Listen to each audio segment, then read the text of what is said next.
Thanks, Tricia. Thanks, Nicole. We are, it is that time at 6:04, and we are in public session, and I do believe we have an executive session to go into, correct? 13. We need an executive session. There's a personnel report and other items that we probably need to discuss, but Moira? I make a motion that we enter into executive session for the purpose of discussing the employment history of particular individuals and pending litigation. Second. Second by Nicole. Thank you, Moira. Thank you, Nicole. Tricia, if you could call the roll. We do have a quorum here in person, and anyone else who is on. Rob Ainsley, Yes. Eldred Harris, Yes. Nicole LaFave, Yes. Moira Lang, Yes. Patricia Wassler. Yes. So we're good. We're going into exec session, and perhaps other members will join us there, but we will be back. We have, we're back from exec session, and Eldred's in the room, meaning we have a quorum present. And so we're going to go ahead and get started with our board meeting again. And thank you all for being here tonight on this lovely April evening. And just looking at modifications to the agenda, folks, it's fine, nothing to add, right? I'm looking at wherever the administrative team is, nothing to add, right, guys? So let's just roll on and just go into public comment period. And I do believe we have some folks that would like to speak, and there's folks that have signed up, and you have, as Moira calls your name, you have 3 minutes to basically say whatever you would like, as long as it's, yeah, you can say what you, there's some rules, but certainly feel free, and go ahead, Moira. So we have 3 people who are virtual who have asked to speak. So the first is Steve Manley.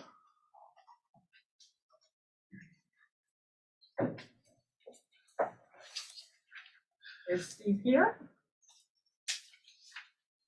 You're right at 7, so. So the second one is David West. Steve is on. He's just turning his camera on, I think.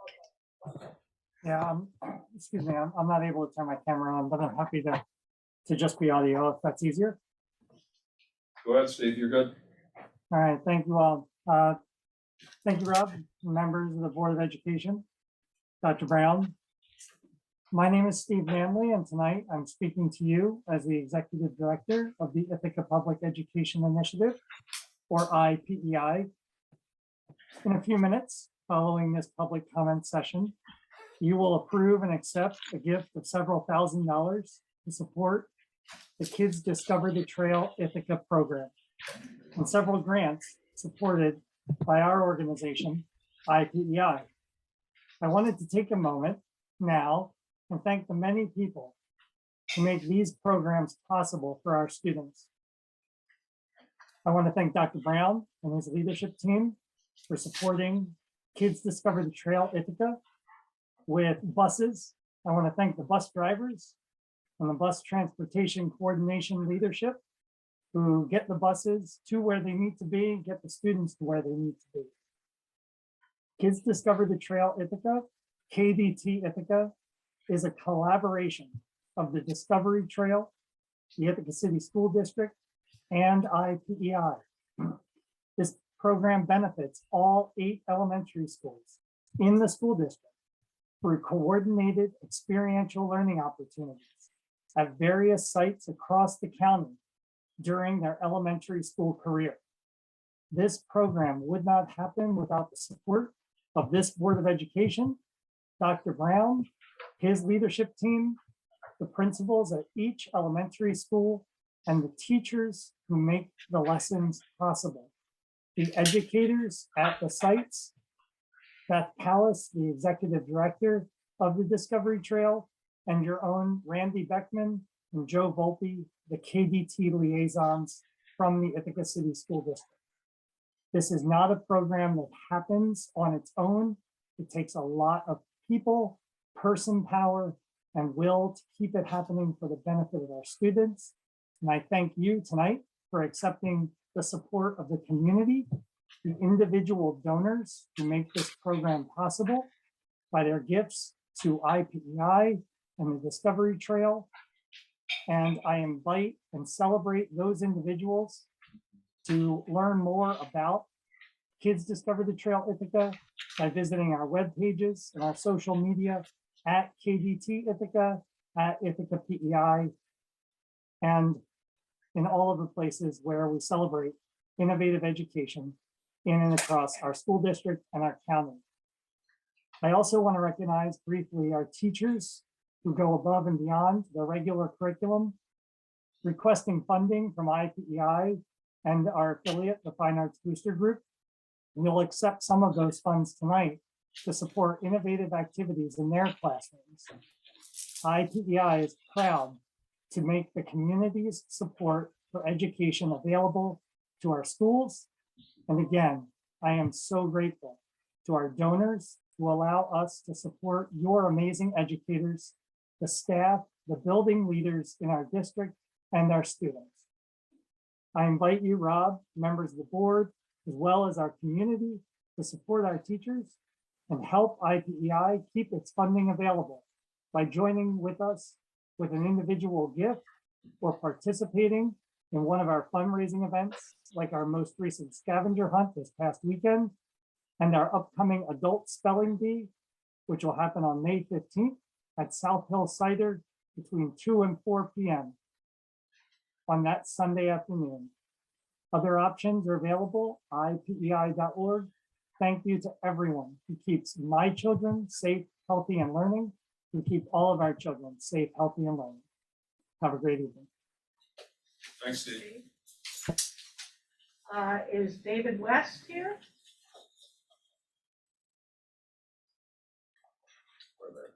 Or there? With us. Yes, I was just given permission to jump in, so excuse the brief lag. My name is David West. I'm a parent of 2 ICSD kids, and I'd like to thank the board for what you do, the hard work of this position. And I'd like to ask some questions about the budget. Been reviewing the proposed budget and the goals that say, this is a budget that's supposed to support literacy instruction and mental health, which I think are very important things for where we're at as a school district. So I'm not sure that I see that in the numbers. I'm very supportive of an increase in the budget. That isn't a problem to me. But I'm a little confused about where I see the increases because they don't seem like they're in literacy or in mental health. I see increases in human resources and administration, new public information positions, increased spending on grounds and vehicles and technology and athletics. I don't see a lot of increase in spending on teachers. And I don't see a lot of increase in spending in psychologists. I do see a significant increase in social workers. I think that's great. And I'd love to know more about how that's going to look in FTE. Where is it going to be? How is it going to be spread around the schools? Seeing an increase of $99,000 for public information officer positions in administration seems like maybe not the most important thing to be spending money on at this point in time when we have so much needs in instruction in the classrooms. The other thing that I had questions about is wireless routers for buses. It seems like an odd luxury to be splurging on when I know it's very hard to recruit teachers, it's hard to recruit bus drivers, it's hard to do the basics that we need to give our kids a good education. And I'd like to see more spending on teachers, more spending in the classroom. And so I appreciate some answers on those. And then just a quick other note, I know I've said this when I've come to meetings in the past, and I've heard other people who don't come to meetings very often say it, but I think it's very anti-democratic to have executive session for an hour at the beginning of meetings. Members of the public can't know for sure exactly when you're going to come out. It makes it really hard to participate and makes it seem like you're hiding something, which I don't think you are. But I'd really recommend you put that at the end of the meetings instead of the beginning. Thank you.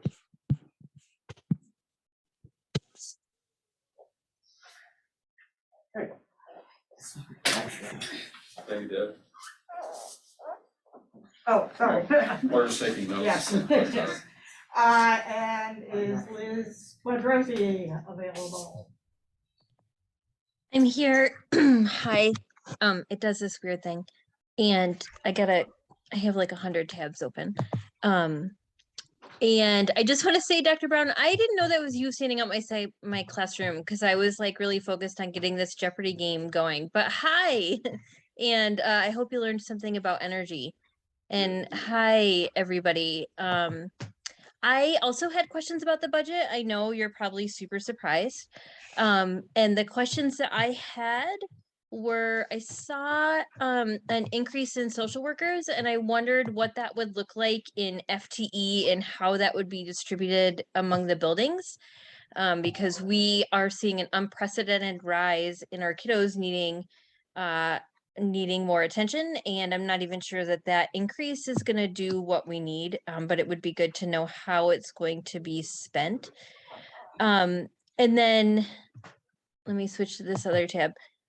Oh, I lost my page. I had all my, so I could like talk like a normal person on. The increase in technology is quite a bit. And I understand, trying to update some outdated technology. I also know that like a good teacher can teach without the most amazing smartboard technology. I'm just speaking for myself. Like I'd much rather have a place for a kiddo to go in crisis rather than a smartboard that can do fancy things. And then finally, and Dr. Brown and Lily were in a meeting that we were at a couple of days ago where we talked about kind of replicating the services that Lighthouse provides within our own district, because Lighthouse does not provide enough spots.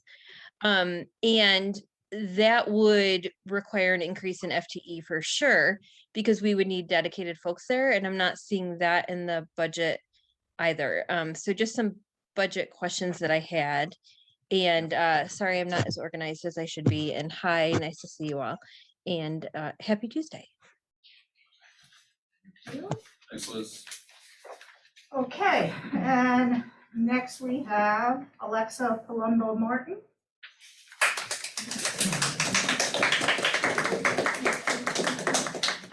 Hi, I'm Alexa. I'm Sophia. And we just want to start off. We're from LACS. Yes, we just want to start off by giving you these. Sophia Schaff. Yes. So we are here, and we're going to be sharing a letter that we wrote to Dr. Brown and the fellow members of the Icsd Board of Education. Combating climate change is the largest issue of our generation, and the time for action is now. The United Nations COP26 consensus statements warn that we can only avoid the worst of the catastrophic consequences of climate change if we act immediately. We as a community, have a responsibility to reduce the greenhouse gas emissions of the school and the district. We must have a livable planet for ourselves and for the children who come after us. We demand that the districts take the following steps to reduce our carbon footprint. Shift to 100% solar powered by 2025. Buy only electric buses when replacing vehicles in our fleet. Establish a food purchase, delivery, and waste disposal program that includes purchasing food in recyclables, containers, and composting of trays and food waste. Support students and staff in developing programs for monitoring composting. And report out to a biannual meeting of the ICSC Climate and Sustainability Commission, a group of students, staff, and community member representatives who discuss progress, give feedback, and develop new ideas for our district's Green New Deal. Not only are these the ethical and ecological choices, but also in the long run, we believe that they would have a significant amount of money for the district. Several districts in our area, Maine, Endwell, and Candor Central, have gone solar. Main end goal is projecting impressive savings. Candor has been saving $10,000 a month in 2017. We would like to research the savings possible for our district. We have been researching the programs that are available through BOCES and NYSERDA and would like to work with ICSD facilities department to determine the eligibility of these programs for our district. Taking these actions will put us in step with the commitments of our community. The Ithaca Green New Deal has committed the city to being carbon neutral by 2030 and using on 100% renewable electricity by 2025. Our district can help our community make this happen. We know that the climate crisis is felt unequally in society. People are experiencing poverty and people of color are already impacted more and will continue to bear the burden. Our district's commitments to equity and anti-racism mean that we have a responsibility to do as much as we can to reduce carbon emissions. A culture of love looks like addressing climate catastrophe head-on before it destroys our future. We hope that these possibilities are as important to you as they are for us. We ask that you meet with us to discuss this further and look forward to hearing from you by May 13th, 2022. And so this is something that as LACS Sunrise, we've been working on writing. And we've been working with other students throughout the district and other staff throughout the district. And we wrote this letter to you all. And as you see, we handed you a pack of signatures. And those are signatures of both students and staff from the district who have signed our letter in support. And that is from LACS alone.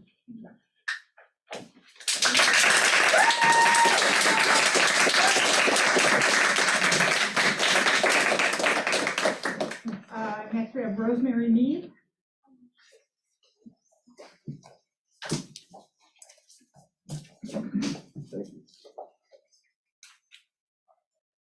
Hi, so I'm also part of LACS Sunrise, kind of, but I go to IHS. I just want to say that how I feel about the ICSD Green New Deal. So climate change is a problem that affects every single one of us. We may not see the devastating effects of climate change here in Ithaca yet, but we cannot delay action because the damage of climate change will only continue to get worse. The ICSD Green New Deal is important to me because I believe that each of us has a role in the climate justice movement, and that includes the school. There are many clear steps we can take to minimize our carbon footprint and environmental impact, and the district needs to take these steps now to make our impact on the climate as small as possible.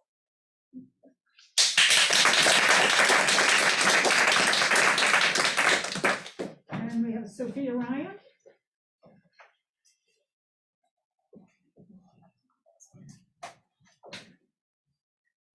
Hello everyone, my name is Sophia Ryan. I am one of the presidents of Green Team along with my co-president Anais, and I'm also a captain at Cascadilla Boat Club. And I really care about my peers, I care about my community, and I care about future generations and the well-being of kids today and kids in the future. I think that it is a vital implementation, this ICSD Green New Deal. It's really important that as a district, we take a stand and act as leaders for other schools and other school districts. This district should really act as a leader in climate justice because this is a very serious and critical issue that we tackle. And it's critical that we are a community that takes the stand first and acts as a role model for everyone else to take similar actions. The Ithaca Green New Deal, though promised a lot of, though had a lot of promises, did not fully act on those things. They did not take action. They did not take action fast enough, and we need action now, and we need that critically. So if the ICSD Green New Deal is implemented, we really hope to see fast and immediate action because the climate crisis is something that needs to be addressed and everyone needs to do their part to create change. And it's important for our future generations. We're making an investment to our future children and our future generations by being involved in this. It's also very important that we take a stand in the ICSD Green New Deal and climate action because it disproportionately affects minority communities and people of color.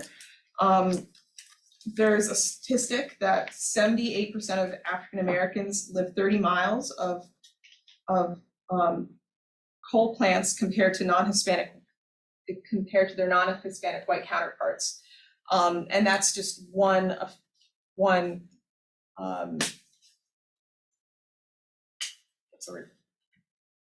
disproportionate effect that minority communities are affected by white counterparts. And it's very important that we do this for everyone. And it's not fair to, not take action for all of these reasons. Yeah, that's all. Thank you.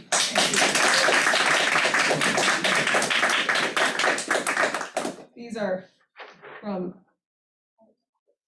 Icsd and Green Team. Thanks. And then I think, is it Renee Smolensky? Yeah, Rennie. Rennie, sorry. These are the signatures from Boynton Middle School. At Boynton Middle School, during lunch, we try our best to compost our food waste and recycle our trays from lunch. However, there's only so much we as students can do, and there's only so much we as people can do. However, when we work together, and if we change things like getting electric buses, those small things will be able to help a lot when it comes to climate change and preserving the environment for our community.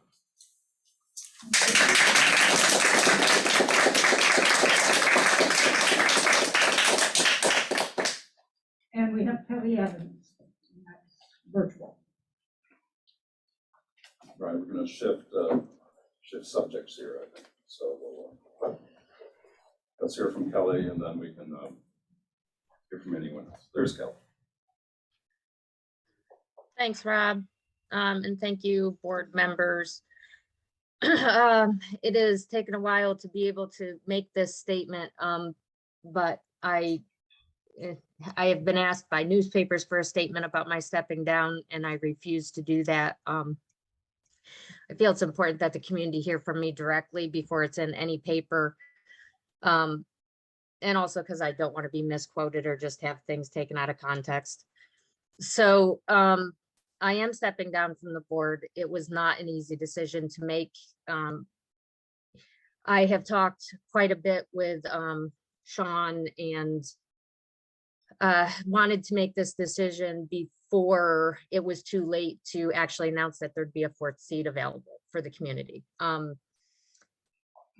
This pandemic has taken a toll on everybody in every way, and I have not been excluded from that. So it has been emotional, it has been a physical toll, and it has just hit everybody in so many ways.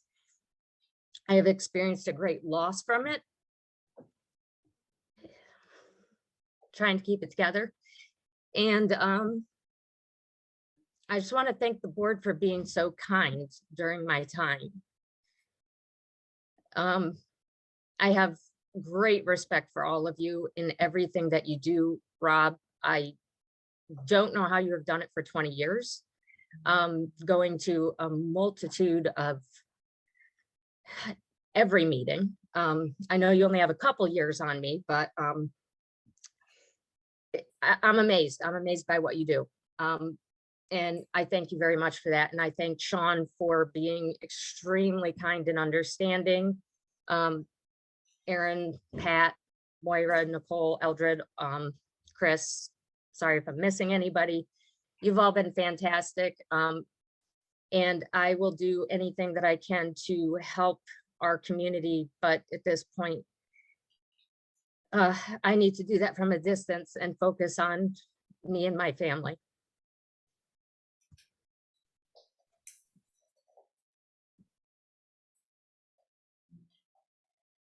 Thank you, Kelly. There will be board responses shortly regarding comments that we've heard so far. Anyone else wish to speak? You all signed up. Anyone else wish to speak regarding anything right now? We appreciate you coming tonight. Board responses, and Kelly, certainly, it's been 15 years, not 20, but dog years, so Kelly seems like a little longer than that, but Kelly, others will speak, but we appreciate any and all that wish to serve and go through the process of the election and finding what it takes to run an organization and what it takes to provide K through 12 public education in a community, and a community as diverse as we are, and the expectations that we have for the kids in the district, and for what this organization, what the ICSD needs to provide to every child that comes through these doors. But Kelly, we appreciate you, everything that you do. And we appreciate all that you've gone through this past year. And I'll leave it up to others to speak as well. Well, I'll say, Kelly, we all wish you well, and I'm deeply sorry that you have had an especially difficult time during this pandemic, and I appreciate how hard you tried to, stick with what you committed to, but things happened that you couldn't possibly have foreseen. And I just hope that things improve and improve dramatically for you and your family. And I wish you well. Yeah, I would also like to say, Kelly, I really appreciated getting to know you while you were on the board. It has been a tough year. It's always a tough year. It's been a tough 2 years. I am so sorry that you and your family were affected so deeply and so personally. I appreciated having you as a colleague. I wish we had gotten to know each other better. We have not had a lot of in-person time. I wish you well, and if there's anything I can do to help and support you, please just reach out. You have my ICSD email.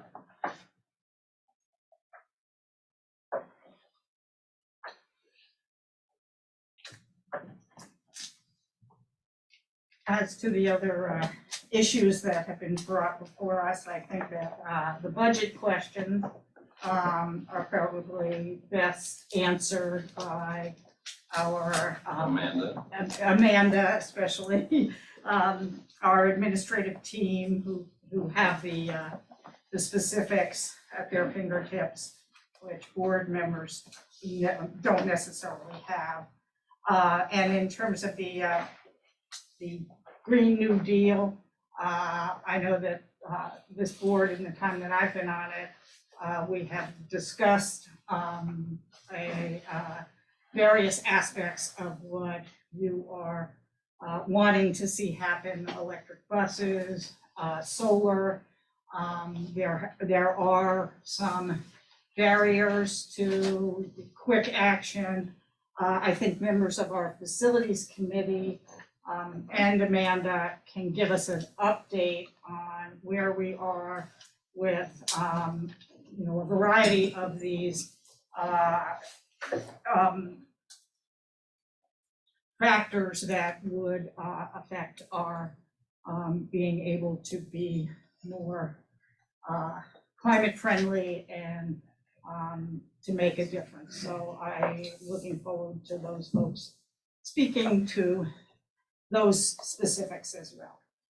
So it's really a question regarding the budget and also the Right. the New Deal. Dr. Brown, do we want to address that now? Do you want to do it during superintendent's remarks? Superintendent must be back. Right, and so we'll, for David at home and others at home regarding the budget, we're gonna address the questions that were raised, which are common questions. And, but we'll do that during the superintendent's report, which comes up right after we go through the consent agenda, which is frankly fairly long. But it won't take that long, but any other comments? E, go ahead. I just want to thank the students for coming out and having the courage, one, to step up and speak the way you did. Very articulately, very passionately, very informed. We know that's not easy, especially young people, but I will say, every time we have students sit at that desk, take us a task, something changes. So thank you for doing it. The only thing I want to talk about is some history regarding two of the larger issues you raised. We did explore solar. We realized that our roofs on our 14 buildings aren't acceptable. So we can scratch that off your agenda. We'd have to go to a solar field. When we tried that before, there were some complications. And we went so far as trying to source companies to do it. Those companies turned out to be not capable. We would need a very, very, very, very, very large field to supply energy for 14 buildings and 6,000 students. So keep that in mind. Doesn't mean it's impossible. You know, Cornell has done it. You know, Green Star has done it. So we have models. Hopefully we'll find a better partner next time. As far as buses, this has come up in finance year after year after year as we have tried to reduce the age of our current bus fleet. We have a cycle in place by which we replace them. The year we ask the companies, are your electrics ready for our hills? Are your electrics ready for our winters? Right, it's one thing to say you want the buses, it's another thing to have them stuck on these hills. It's another thing to have them stuck with students in the winter because you don't have the power to get you here safely. Right, so we have heard there have been some evolutions. You know, there might be a couple of companies that could help us in our, I don't want to say unique, but those are our challenges. These are not inexpensive buses, but that's not your concern, right? That's our concern. But just know on those two large issues, we've done a lot of thinking and we've done a lot of work. We also had some companies come to our whole slew of facilities years ago. And they worked on our heating, they worked on our HVAC systems, and they actually promised us that if we did not see the reduction in our outlay, that they promised us that they would subsidize the budget for that. And we think that's been going well. That was a significant undertaking, also because of the scope of our facilities. I personally would like to see us explore things like heat pumps, right? Some of our buildings, we've even discussed geothermal. I think out in Enfield and Caroline, we have those discussions. So these issues are not things we're running away from, but we've hidden under rocks. You get it. You understand our responsibility as an anchor in this community. Only IC and Cornell have a bigger footprint. Right? So whatever we do is going to have significant impact. So don't let up on us. Keep coming, and hopefully we'll have some good news for you next time we come. Thanks. But if you hang out for a little bit, we do have updates, and we actually, geothermal is going into Enfield because that's been approved. That was just voted on and approved recently. And we are part of a pilot program for electric buses, and Amanda's going to give you an update. So just hang in there for a few more minutes, and we'll talk about the pilot programs that the district is now a part of. So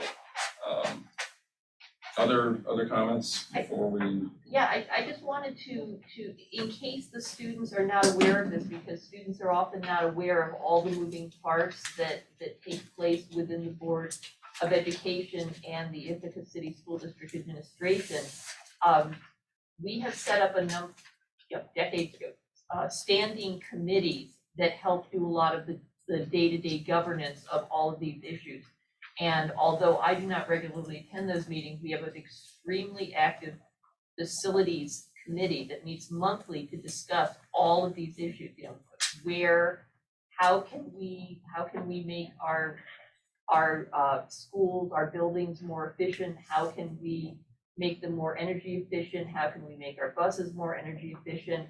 How can we get a hold, as Eldred says, get a hold of this technology? Does the technology exist that can be adapted?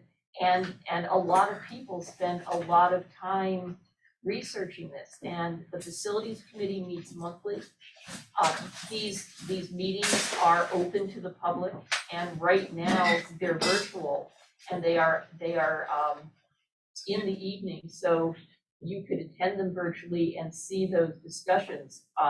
During my time on the board, which has been 11 years, we've completed one bond issue that was, how much was the first bond issue? $100 million. That went, $98 million. $98 million that went towards improvements to all of our facilities, including significant energy improvements. And we are now midway through a second, even more expensive bond issue that will help to bring environmental improvements to our district. So this is something that has been on our mind literally for many, many years. And we have never forgotten it, and we never will. And we as a district and a board do the best that we can for this community and our students and our teachers and everyone else who's affected by the district. Thanks, Beth. But we will address the questions that have been raised shortly. There's no other, Nicole. I would just echo what Eldred said in terms of to keep pushing. I appreciate each and every one of you who come to talk to us, to tell us about what we need to do to be accountable to all of you and to our future. I would say for a few years, we had students telling us that our calendar was not inclusive, and our response was that, essentially you all needed to wait. And by continuing to push and push, we do have a more inclusive calendar. So I would encourage each one of you to continue to come back to tell us, what we need to be doing and how we are serving you and when we're missing the mark. Steve at IPEI, thank you for all the amazing work that you do for our schools, for our students to be able to have enriching experiences. David, in terms of executive session, I would say, I'm speaking for myself and not for the board. I think Dr. Bretwell and Rob can speak more extensively about executive session, but me personally, I find it to be helpful for us to go into executive session prior to the meetings, because sometimes we're voting on things later on in the meeting, and we need to be prepped on any updates that have happened since the last time we met. So in terms of transparency, I completely understand that and hear you, but there are also some things we cannot share with the public because of privacy, because of confidentiality, and things of that nature. Thanks, Nicole. Well said. Sean, go ahead. I don't normally find myself in a position where I'm speaking last, so I'm going to echo most of what my colleagues have said so eloquently. Yes, thank you to IPEI. Thank you for all that you do in the engagement. I've always enjoyed working together and will continue to do so. Nicole did a great job talking about executive session. It's complicated. We are not the only public entity that has executive session to start a meeting, but we are very much aware of how it has an impact on public participation. And so we'll consider thinking about what's the best way to approach that. To our students from LACS, again, my colleagues have responded, and Nicole Lefebvre just did a great job. Continue to push us.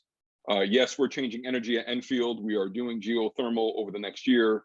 New York State, the state of New York is having a pilot program for electric buses.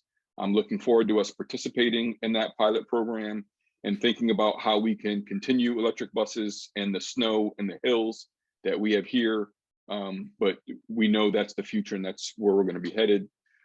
Eldred mentioned we explored a solar field. We did so at Danby Elementary School, or former Danby Elementary School.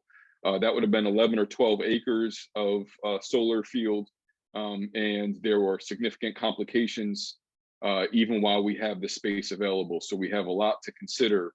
But what I know is that, again, as Nicole said, our young folks are our ingenuity, they're our genius. So push us and hold us accountable as much as possible. The budget, I'll leave for our colleagues to answer, but I understand the questions, they all make complete sense. And I would like to know exactly those same answers. I'd like to hear us express to our community those exact same answers, even while I have some of my own thoughts as well. And then lastly, one of the more difficult decisions that we've been through a couple of times is a thank you to Kelly Evans for her service and dedication. Kelly, I know you're not on the call anymore. I know it was a difficult resignation. But I so appreciate our conversations, our discussions, and most importantly, our debates.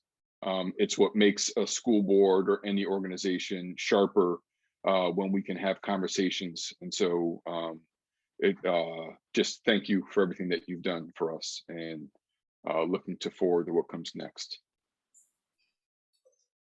Thanks, Sean. And Sean, you may have had your hand raised for a while. It just, I was doing people. And, We ignored him. yeah, well, okay. Eldred was ignoring it, but it's okay. Rob, we'll get a chance to talk about this later when we talk about the change in open meeting law. And just so folks know, if it wasn't for COVID, I would be right there with you all in person. So we're making it work. For COVID, a lot of things would be different, but it is what it is, and we will deal with it and continue to deal with it, and keep moving forward. And we're going to move forward right to the student reps from Ithaca High School. Well, actually, we'll go LACS first. We're kind of LACS, and Sarah, you go first, and Ithaca High, you know, they can go some. Thank you, and I'm really happy that my fellow students are here today. And as I'm kind of not going to talk much about updates because I kind of want to focus on this. I mean, this is a board that is dedicated to the futures of children and making sure that they're the best and the brightest that they can possibly be. And I think by dedicating and signing that we can do this deal, I think that is continuing to do what this board is meant to do. And I know I'm like a student rep here, and I've only done this for like a year, but if I can have any influence over you guys, I hope it can be to dedicate to do this, because I think this will help a lot of people in the future, help the future in general. It'll help the people of Ithaca. And I think this is what the best thing that we can do for this district. And that's all I actually have to say, because I hope we can pay attention to this as LACS. And yeah. Thanks, Rob. Ithaca High, go ahead. The reps to the board from Ithaca High School would like to thank LACS's chapter of Sunrise and IHS's Green Team for their activism and continued commitment to confronting the climate crisis. In school, we learn about the importance of speaking up and being leaders in our community. These students and representatives are doing exactly that. We support their policies and understand that ICSD must make the shift over the coming years to a more sustainable future. At IHS, climate change is an issue that is center stage in the minds of many students. They learn about it in classes like environmental science and biology and hear about it through the news and media. They also learn about the inaction that many elected officials take when confronted by the issue of sustainability. The district specifically mentioned that the roofs aren't compatible for solar panels. Why aren't they compatible, and why can't they be incorporated into the current renovations into all the roofs district-wide? Also, does the capital project have any new measures specifically aimed at making district facilities more environmentally friendly? And if so, what are these specific measures? We hope the board will further work with students to increase the sustainability of how the district operates. I would like to thank the peer representatives and students present for their continued activism and commitment to the crisis. In current events at Ithaca High School, spring has sprung and students are getting ready for the warm weather. Asian American Allies Club will be starting construction on a mural, and Mock Trial just won a huge victory in a local competition, advancing to regionals. The Tyler just elected its new editorial board, which includes our very own Grace as the new social media manager. The Tyler will be releasing its May issue next week, which is the last issue that will be fully produced by the current board. In other literary news, IHS had a successful and very well attended poetry slam. Students across the grade spoke their mind and addressed the topics of today through their spoken words. Track also had their first meet of the season and was a great success. In other current news, I'd like to shout out Adam for committing to Case Western Reserve University, and as well as Cadet again for committing to Cornell. Rolling over from last school year, I and a group of students, including Kylie, are continuing the conversation surrounding sexual assault and harassment at ICSD, collaborating with Ms. Talcott, Ms. Grover, and the Advocacy Center. Our team shot an IHS Connects video, which will be released soon to raise awareness about consent and to emphasize ICSD's commitment to accountability for perpetrators of sexual harassment and assault. Spearheaded by Ms. Talcott, a response sheet for staff and teachers will be posted in classrooms this week to encourage a safer environment and to continue to reduce the stigma surrounding these issues. April is actually Sexual Assault Awareness Month, and tomorrow is also Denim Day, a day of action and awareness in which people are encouraged to wear denim to combat victim blaming and educate others about sexual violence. So don't forget to wear denim tomorrow. And also because there are a lot of adults here, just a strong reminder to be aware of other people's, especially students' personal space and boundaries.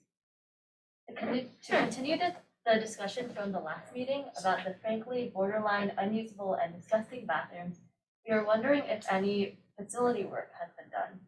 During the last board meeting, which I believe was in March, Dan Freeman mentioned that they would do a walkthrough.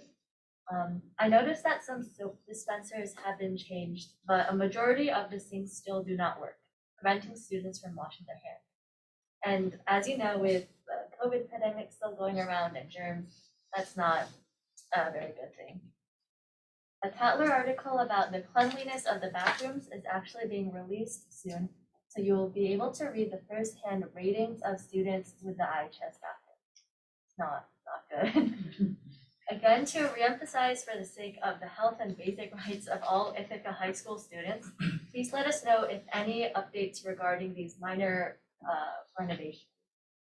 I understand that our bathrooms are getting a renovation next summer, but just about the minor fixes. I'd like to, on behalf of the student reps of the board, I'd like to thank Kelly Evans for her time on the Board of Education. We have greatly appreciated the work that you've done this year and are grateful that we've been able to rely on you as a true ally on the board who has taken our statements to heart and advocated for us and the students of the district. We wish you and your family the very best. We'd also like to hear some updates on some topics we've asked about in the past, specifically on what the Legislative Advocacy Committee has done on the topic of lowering the voting age for Board of Education elections to 16, as well as any facilities work at IHS on the atrocious state of the IHS parking lot. A lot of students and parents have complained about the large number of potholes, as you know, and also the closure of Lake Street recently has also confused and concerned many students and parents and has caused a lot of logjam. I noticed it reopened today, but I guess we're wondering if you have any information about that, as that would greatly affect every morning and afternoon at IHS. Another issue I have a question on is the limits of academic 504s. It has come to my awareness that some students in our district, specifically students with ADHD at point at the high school, have had their 504s limited to or excluded from classes in which that are considered like advanced classes or classes they're expected to succeed in, and have been told by the school that their 504s don't apply to those classes, and that they won't be able to receive their accommodations for them, which is deeply concerning and discouraging, since the students' limitations or hardships are not excluded from the things which they are passionate about or may even succeed in, and it's imperative for them to be able to access the necessary accommodations for them to be able to thrive in an academic environment, not only where they struggle but also where they succeed, in order to establish a culture of love and inclusivity that we strive for in our district. Finally, I'd like to express my gratitude to everyone who came in to speak today on the Green New Deal. I'm obviously very strongly in support of all of the measures that have been advocated for.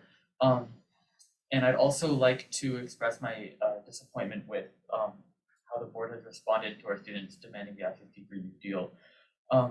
While and I think I speak for all of us, recognize the obstacles that exist between us and implementing aspects of the Green New Deal, it is vital that we approach the matter not from a point of view of,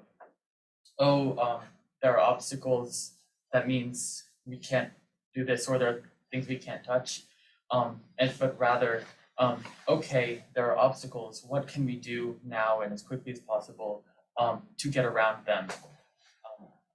It is imperative to our community and our students that we take bold action on climate change. And speaking of discussions and telling students to come back and keep speaking up is not an adequate response. We must commit to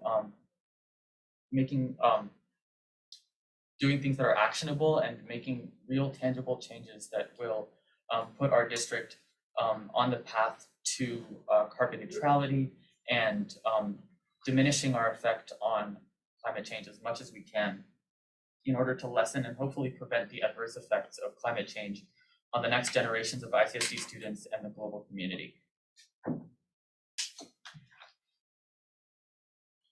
Thanks, Guy. Board responses at this point. Ready? Congrats on your acceptance. Is that a school you chose, or is that just one letter? You actually go in the case? Congrats, that's an excellent school. I don't often do this, but I feel I have no option now but to push back strongly against your last statement. We've sat here and told you how we're going to address their concerns. Specifically, you didn't even wait to hear what Dr. Brown had specifically to say about geothermal and about the process.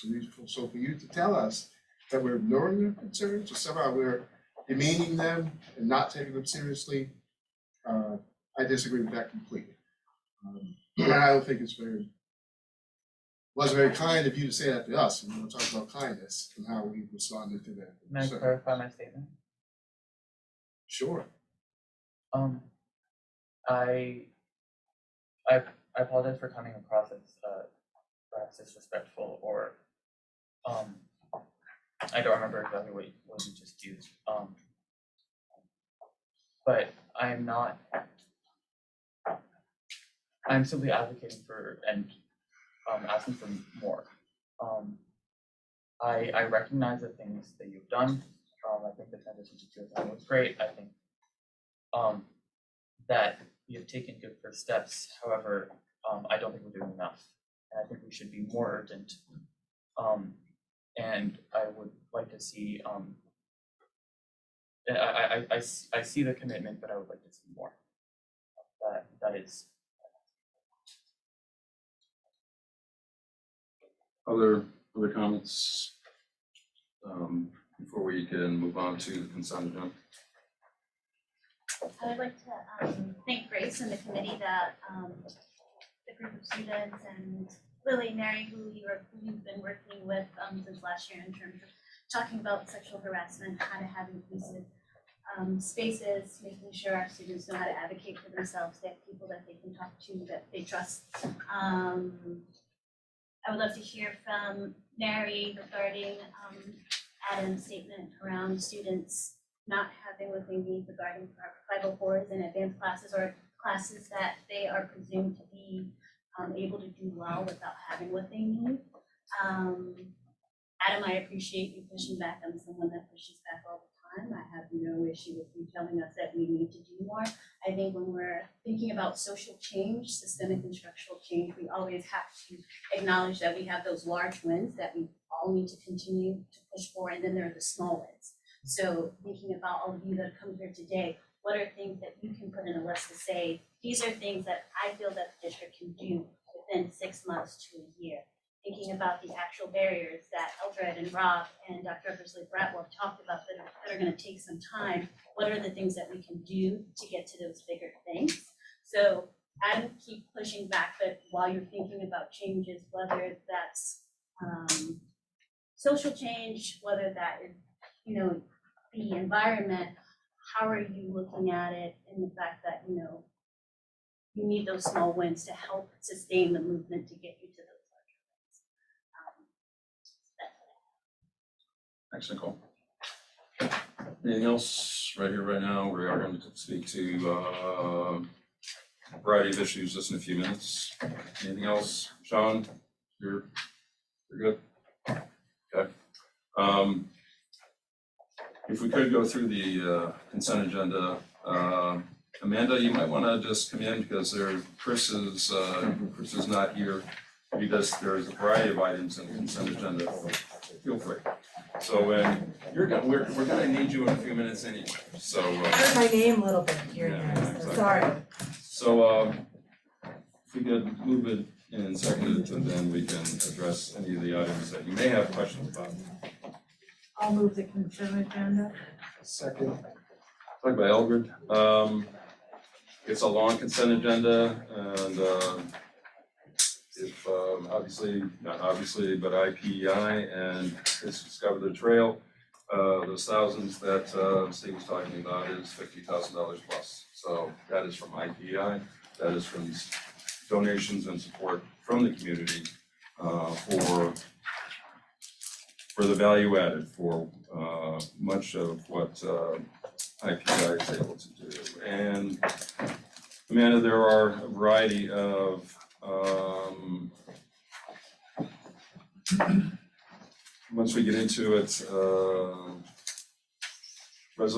various resolutions, and if you want to just kind of speak to Sure. some of those, just to give folks an idea of what we're voting on for all these resolutions. Right, I'll try to be as concise as possible. So each one of the items in the consideration of accounts, if you click on each of those items, there are notes with each and every one of them. So when you pull just the agenda alone, you don't see those notes. So if you drive a little bit further down into the agenda, click on board docs, you'll see notes about, our special aid funds and descriptions of those.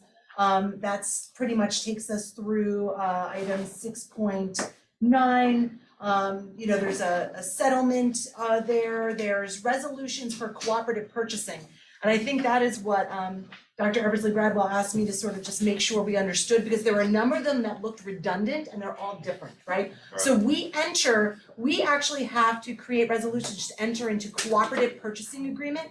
Cooperative purchasing agreements allow for lots of districts to have more power to get better pricing because they go with a larger group, right? More people are looking for ice cream and milk or bread or produce or equipment or grocery items. That's the first resolution, 6.11. That's through a particular BOCES, right?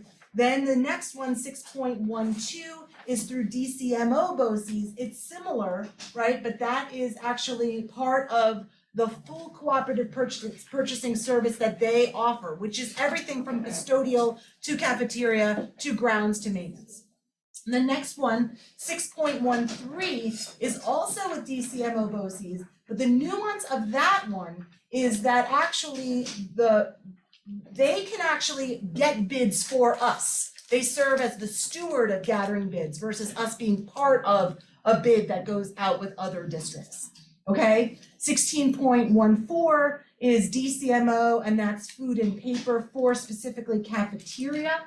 And then 16.15 is a resolution with OCM BOCES, a different BOCES, and that is for our cooperative purchasing agreement, otherwise also called a lease, because for 5 years, you spread the payments out and we can get our standard teacher devices, our Chromebooks, and other hardware. And so those were the ones that I think really were that I was asked to give an overview of, and I hope that gives those nuances of those different purchasing agreements. Yep, they stacked on each other and just thought it would be helpful just to address those resolutions. And the other items are more of the norm. Right, the very last one, 6.22, is a little higher than normal. It's a transfer, right? And it's multiple transfers that are collected together. And really, you have to remember, we just settled a contract, Employees Association contract. Money needed to be transferred to pay for all the retro payments for folks in EA. So that's why you're seeing that. Is that Thank you, as concise as I can? I know. I'm sorry, Nicole. So, Is it too Jesse? I just, for the public record and for those in the room and wherever Sean is, just thought it would be useful if Amanda addressed that. Any questions, Moira? Are you good? You moved it, so. Okay, yes, I did. Right, and so it's been moved and seconded. If there's no other questions right now, I have a question. There you Amanda, go. is it typically each year around the same time that we have such an extensive report? Is it the time of year? With the title monies, absolutely, right? Those start rolling in around this time. And then all of these are, almost every single year, we have these cooperative purchasing agreements. So May and June, right? We're getting all ramped up for the next school year. So yes, you will see these. Anything else? Pete? Uh, I can see Eldred's thinking. Yeah, I'm thinking, but I don't even know if Amanda can answer this one. So we know we're coming out of a cycle where we weren't able to get all of the things that we wanted in terms of food. We're not out of that cycle. We're not out of that cycle. No, So even cooperative agreements with our partners, that's right. we still don't have enough juice to move the change on some of these issues. That's right. So we do know that like the bid supplies, for example, right, for supplies, we know that those ever evolved, prices went up the last minute. We were quoted this, it went to this, I mean, there was supply issues, so I think we were really strategic in the vendors that we were using to not hit the experience of the students and the teachers. But when it comes to things like capital project, the equipment for facilities, food service equipment, those are continuing to be challenging. And we're trying to be creative as much as we can off of bids, we will do that. If we have to move to a quote system, right, where we get 3 or 4 quotes for particular items so that we can get something that's in stock somewhere, especially if it's a piece of equipment as an emergency, we have done that as well. So typically we report that at finance if that occurs, but we always have backup data, whether it be through the bid process or the quote process. Anything else? Good, all right. Tricia, if you call the roll. Rob Ainsley, Yes. Sean Eversley Gradwell, Yes. Eldred Harris, Yep. Nicole LaFave. Yes. Moira Lang, Yes. Patricia Wazelin. Yes. Very good, thanks everyone. And so Dr. Brown. Yeah. There's been a few items and questions raised tonight. Do you want to? Yes, sir. But first of all, what do you have, what do you wish to share, Dr. Brown? And then we'll bring Amanda in and all those things. No, thank you for the opportunity, Mr. Anthony. It's great to be in a room with such energy and advocacy. I appreciate y'all. I think I captured all the questions, and if I missed some, I know Moira will help me out, because she's been working on that. I don't know. So we'll do our best. A quick reminder and an announcement to some. May the 10th will be a accommodation ceremony where we'll be recognizing some amazing talent in our school district community. And then shortly after the May 10th accommodation ceremony, we will have a budget hearing where we hope to hear other questions and comments and a better format for us to engage in some back and forth dialogue about the budget. So May 10th is another opportunity to talk about our budget. And I'll remind folks that the budget process is a year-round process. And I'll invite folks to go to our website to pull up previous meetings where Amanda and others have been featured. And if I'm capturing all the questions correctly, every question that was asked tonight has been answered as part of the ongoing budget process, particularly over the last 3 or 4 months. And I'll also invite folks to check out our frequently asked questions section on our website, where every question we hear, we capture a response along with that question and we post it to our website. And there are a couple of questions tonight I think we need to update our frequently asked questions about, particularly around some of the line items. That is right. So the frequently asked question area is not live yet, and I apologize for that. There's a lot of materials that have to go into the budget once the budget is adopted. We have been focusing on the budget presentation report, which is many pages that we need to get out to community centers, buildings. That's the first thing. That's actually, there's a timeliness factor for that. We also have been working on the budget mailer, which will be going out very shortly as well. So those are the 2 priorities. The frequently asked questions, I am hoping to get that at least very well started by Friday and then through the weekend by Monday. So then that way and we will continue to make that grow as those questions come in. I also would love to say we have Let's Talk. Yeah. This was some of these questions for me when I was in the hallway. I was trying to write them down on sticky notes that I borrowed from someone's office. Because in the Let's Talk portal, if you send that to me, those can then be driven right to the FAQ section. So I don't want to ask people to be redundant, but please, that's a great portal to utilize, and it's anonymous. You can send those questions in. It helps me capture the thinking and then also address it very directly. But I am happy at any time, to answer those questions. You've been busy, no pressure. Yeah. Thank you. So some quick responses. Yes, I heard the question about literacy and social emotional learning support. At our last meeting, we highlighted that and how this budget captures support for those areas. Everything from sustained professional development to materials to support literacy. And social emotional learning support, those are in the form of FTEs across the areas and additional professional development. And one of the presentations was all about the federal funds and how we're allocating that $4+ million to support those two initiatives as well. This budget will allow for us to continue that support that we've been doing we've had in place the last 2 years and then enhance it. So this budget is in support very much so of literacy and social emotional learning support. And I know that was a question. This is a year-round process because trying to unpack and understand how we report the spending of $148+ million, the ways New York State requires us to do so, according to line items and numbers, is complicated.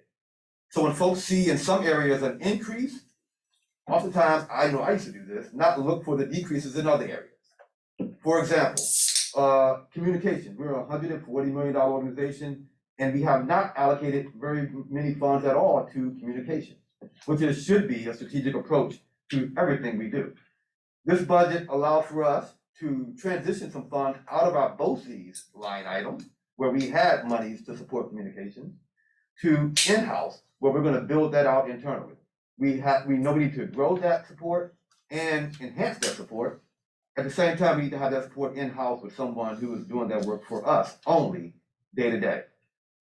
The way in which we restructure those funds is not going to be an increase to total dollars when we're looking at our general fund, but it is a shift from one line item to another. That's one of multiple examples of how we shift funds from line item to line item and report it in ways that are mandated by our state.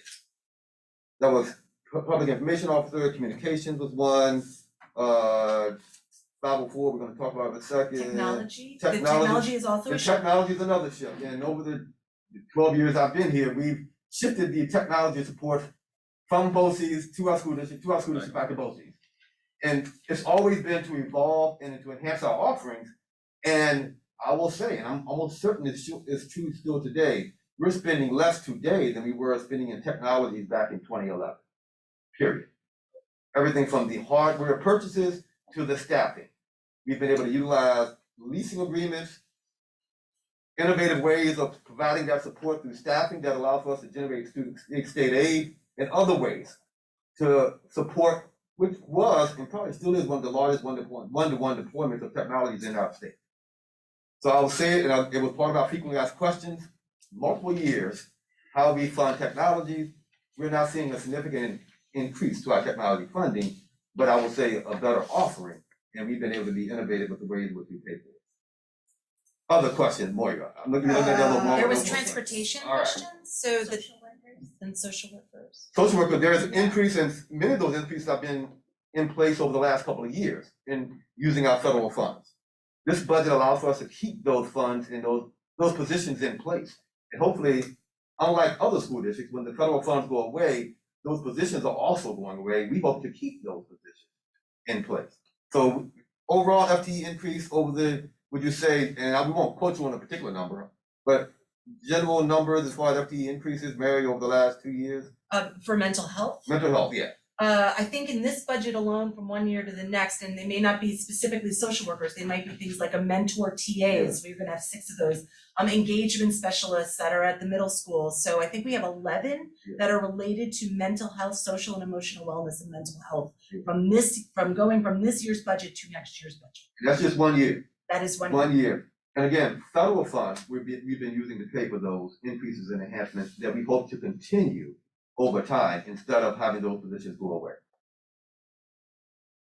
What else in that little notebook over there? Moira, there was a question about transportation and the feeling that a luxury of the wireless router Oh, the system. wireless routers, So I do want to speak to that.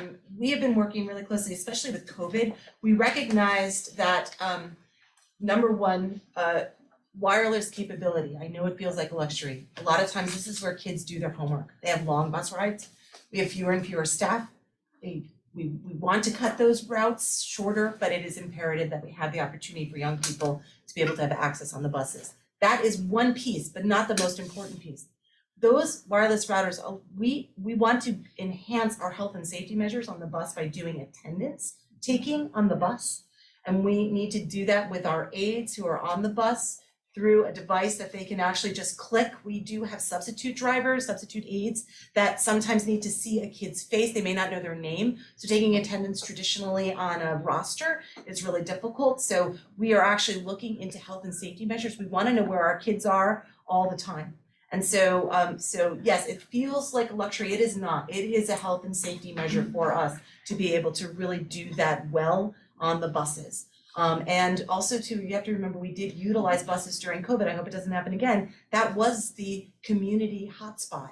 We were able to park a bus in a neighborhood, in a parking lot. People knew where that was. They were able to get on the internet. So, I think we need to really think really intentionally about our community's needs, and those yellow school buses, and they're very, very powerful tools for us. And yes, we are looking for e-buses as well. Yeah. Right, and that's Well, there are a whole bunch of questions. That's a whole related, sustainability yeah, measure, yep. About, right, just regarding the Wi-Fi, I mean, it was a breakthrough when we had GPS on buses, so we can actually track and know where the buses were running. So that did not used to be available, and so it really had to be evolved beyond just GPS, just tracking where the bus is. We need to have, we need to know who's on the bus, where they are, at all times. And in that line item too, a lot of it, I want to say it was $150,000 of that line item is also a natural gas generator for the bus garage. We still have to do the work. If power goes out, you have to have those buses ready to go. And so I think that generator there, I want to say it's like, it's aged out, I think even maybe a couple of years ago, so. Just before we slide into some of the initiatives at our last facility/finance was kind of really combined regarding the pilots and initiatives are coming through a variety of sources. Before we do that, well, the market was doing bad things today, so I actually pulled out the budget. I was looking through it because I couldn't do anything about the market, but I can never do anything about the market. But and really, one of the questions we talked about it last time, and how that literacy is a key initiative for the district, and we talked about that, Dr. Brown, last time. Right, and when I look through, right, there's no line that says, okay, we're increasing our initiatives regarding literacy, K through 5 and 6 through 12, and here's how we're doing it. Here's the line item that says, okay, this is demonstrating that as a priority of the district, demonstrating to every person that works in this district that literacy is key. And this is from the board, from the community. We have to do this, we have to do it better. So it's hard to pull that out. And so it's, as I believe, it is embedded in everything we do. So it's in that $148 million, it is there, it is embedded. $100 million of that budget is people. It's the largest investment in people that we've ever done. It's $100 million of the budget. But Mary, can you want to just, it's a critical piece. Thank you for the invitation to speak on literacy, and I want to frame this around it and speak very clearly that I believe whether it's mental health or literacy, we have the right students. So constantly interrogating what is happening and what we can do better. I want to thank our educators for engaging in that reflection and caregivers for partnering with us.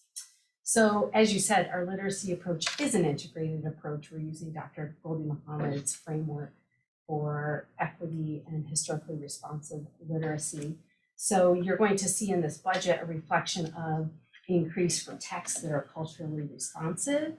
Sustaining professional development, really great reading is one district-wide phonics approach we're using right now. It's in its first year of implementation.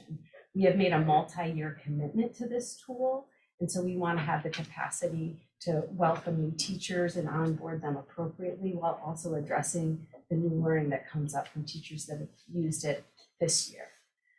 We also there are increased reading teachers, and The professional development that we're offering that's paid for our educators throughout the summer, it reflects that integrated approach. So you'll see the Literacy Institute, you will see anti-marginalization curriculum writing, learning maps work, implementation training for really great reading. And then lastly, I would say the summer programming, which is a project-based program where we are really focusing on building relationships and cultivating connections with kids. And that happens with literacy, that happens with community partnerships, with a focus on social emotional needs. So we're grateful for the partnership with Circus Culture, Ithaca Children's Garden, and the Learning Farm to help accomplish that. And you've dramatically increased the number of students that are participating, correct? That's correct. Historically, we've had just over 100 students. In the last 2 years, we've been able to serve over 300. At this moment in time, we have 358 students enrolled. And that's just K through 8 grade project innovation. There's also a pre-K summer programming, and there'll be opportunities for high school students as well. That's my understanding, we really tripled the engagement there. Okay. That's a follow-up question. So Yeah. Mary, thinking about the past 2 years of COVID, we all know that many of our kids have fallen behind. So when you meet with Save Land and you're looking at the data, how do you work with Amanda to say, these are our reading needs? How do you develop that strategic plan to catch our students up while also providing staff with the resources that they need to be able to support the many different needs that our students have that are in one classroom? That's a great question. So in talking with Lynn and the approach of using street data, so there's looking at test scores. However, test scores in COVID, something like Fontes and Pinnell, you couldn't give virtually. You know that. So Really Great Reading has an assessment matrix, and once teachers were able to give that this year, it highlighted some areas of need around decoding and needing more text for decoding. So that's one concrete example of, all right, we're going to order a large number of decodable text, high interest, to support kids. And that might be, okay, so if we're going to do that, then what are the other, I would say, personnel needs to do that well? Whether it's additional TA support for a classroom or reading teachers. I want to be transparent. We've had unfilled reading teachers this year. We have had, we're not immune to the staffing shortages. And so focusing on recruiting and the work, I want to thank the HR department and the work they're doing to build relationships with surrounding institutions to recruit more reading teachers. That's one component, but it's a combination of professional development, increased teachers, and the materials. And the professional development, we get that data from asking teachers directly. We did a survey for literacy needs to all K through second grade teachers using Really Great Reading. And what the main thing they asked for was more training on assessments and giving the assessments. So next week we'll have 2 sessions with our implementation specialist, Robin Moody, to teach us. Is that okay. I'm not speaking too much. Try not to use it. Just Acronyms. A couple of comments. Looking around the room, Trumbull might be the only one here I see now who's been here long enough, maybe Dan, to remember how the budget conversations went under a prior regime. And there was a point at which the community thought we were doing them a favor by having very specific budget lines spelled out in the budget doc. In reality, what that meant is that we had rooms full of people screaming at us at 1:30 in the morning as they were fighting about this particular budget line for 6,000 versus that particular budget line for 8,000. I felt like I am getting emotionally disturbed thinking about that. That was a duplicitous process. It served no one, and it pitted the community against the community. In addition to that, prior way this district moved a lot of the important work forward by having what I affectionately refer to as a man or woman on the mountain approach. One person in one office who's supposed to hypothetically solve all the issues for 6,000 students and 1,200 adult faculty members. We are so far away from that model, it's probably hard to describe it, but I hope you all feel it. Now these critical areas of special education, anti-marginalization, adult identity work, anti-marginalization curriculum, I could go on and on. These are now diffused throughout the entire system. So you can't just look through a budget now and pull out a piece of that to figure out how we're helping teachers who have been dealing with white superiority complexes realize that their right to comfort no longer exists, right? Because historically they've made their students uncomfortable in the way that they were delivering certain instruction. It requires a great deal of trust, to be honest, and I've heard this now in the last 5 years, that we trust this group to be doing the right thing. So we're no longer going to ask you for the finite details within the budget document. But I would never agree to go back to that because it's not the way adults should run a $150 million organization. Right? And I just want to circle back to the conversation we were having before about the young people from ACS coming to challenge us again. I mean it when I say that every time students show up here, there's a significant shift. Most people in this room remember the young people came to challenge us about the play and the selection of the play and what had happened with that musical of IHS. It took a year to implement that, but the individual in charge is no longer here in charge of that department. The process by which the new director manages plays and selection of plays has all changed.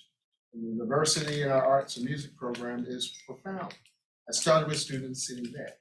The calendar thing, I could say the same thing. It took a year, and now this calendar has a significant number of, we've increased the recognition of events that are significant outside of the traditional Western Christian canon, right? So when you come here to talk to us about these climate issues, expect that we are going to move on. You should never expect that your first challenge to us, your first communication to this group is going to be the last. We want you to come back. Because even if we do the things we talked about tonight, it's going to be something else that we still need to do. We didn't look backwards and tell you about changing all the T12 fluorescent lights out to T8.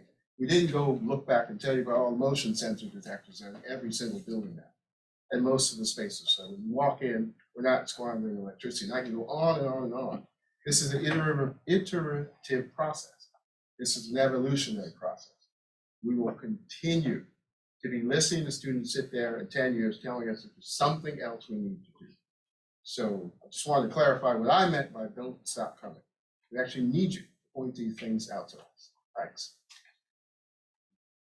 And Amanda, we'll keep moving, but I know there's updates regarding electric buses and what the district is doing. Perhaps you just want to. Before we go to that, so continuing with some of the budget questions.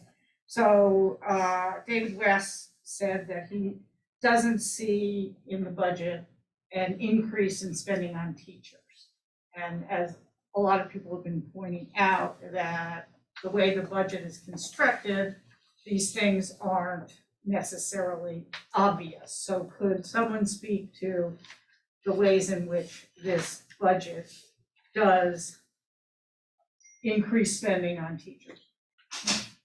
So I'll just quickly, and I'm just doing this is all online. So the 2110 code, which is teaching regular school, overall those groupings of codes that is direct general education went up $967,000 from one year to the next.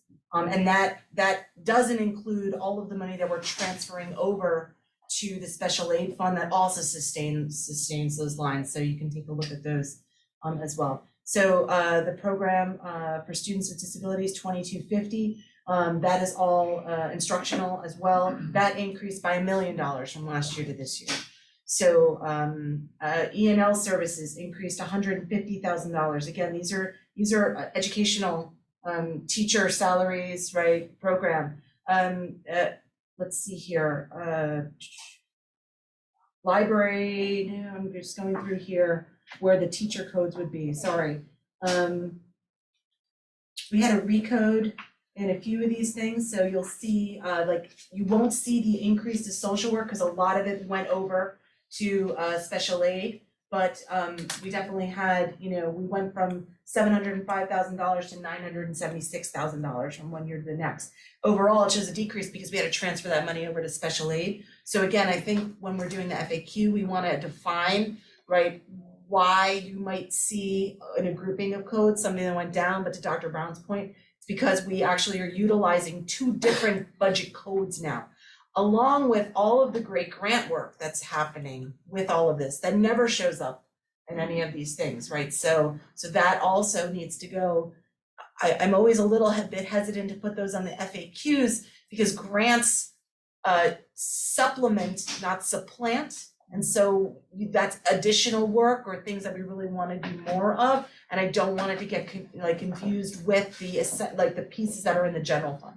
Right, but what we've traditionally done when we get grants is that we figure out a way to incorporate those expenses into the general fund, and thus we need to go get for more revenue. I would also add, it's my understanding that during COVID, we've added classrooms and teachers in classrooms, and we are keeping those classrooms. We're not, cutting them. And that means that we've had smaller class sizes. We don't have any new guidance documents to tell us that we are allowed to space the classrooms differently. So we budgeted for our current guidance documents that we're living off of right now. You want a quick Just quick, Yeah. quick update on the electric bus. Please, yes. What topic, which is front of mind these days. Right, so that was covered at Tuesday's meeting last week. We just started. We had an overview of sort of all of the thinking around the buses themselves, right, which are the vehicles, but then how do you get the power to those vehicles? So you need infrastructure in terms of the chargers that are above ground and all the infrastructure work that is below ground. You need to think about our connectivity to the grid, right?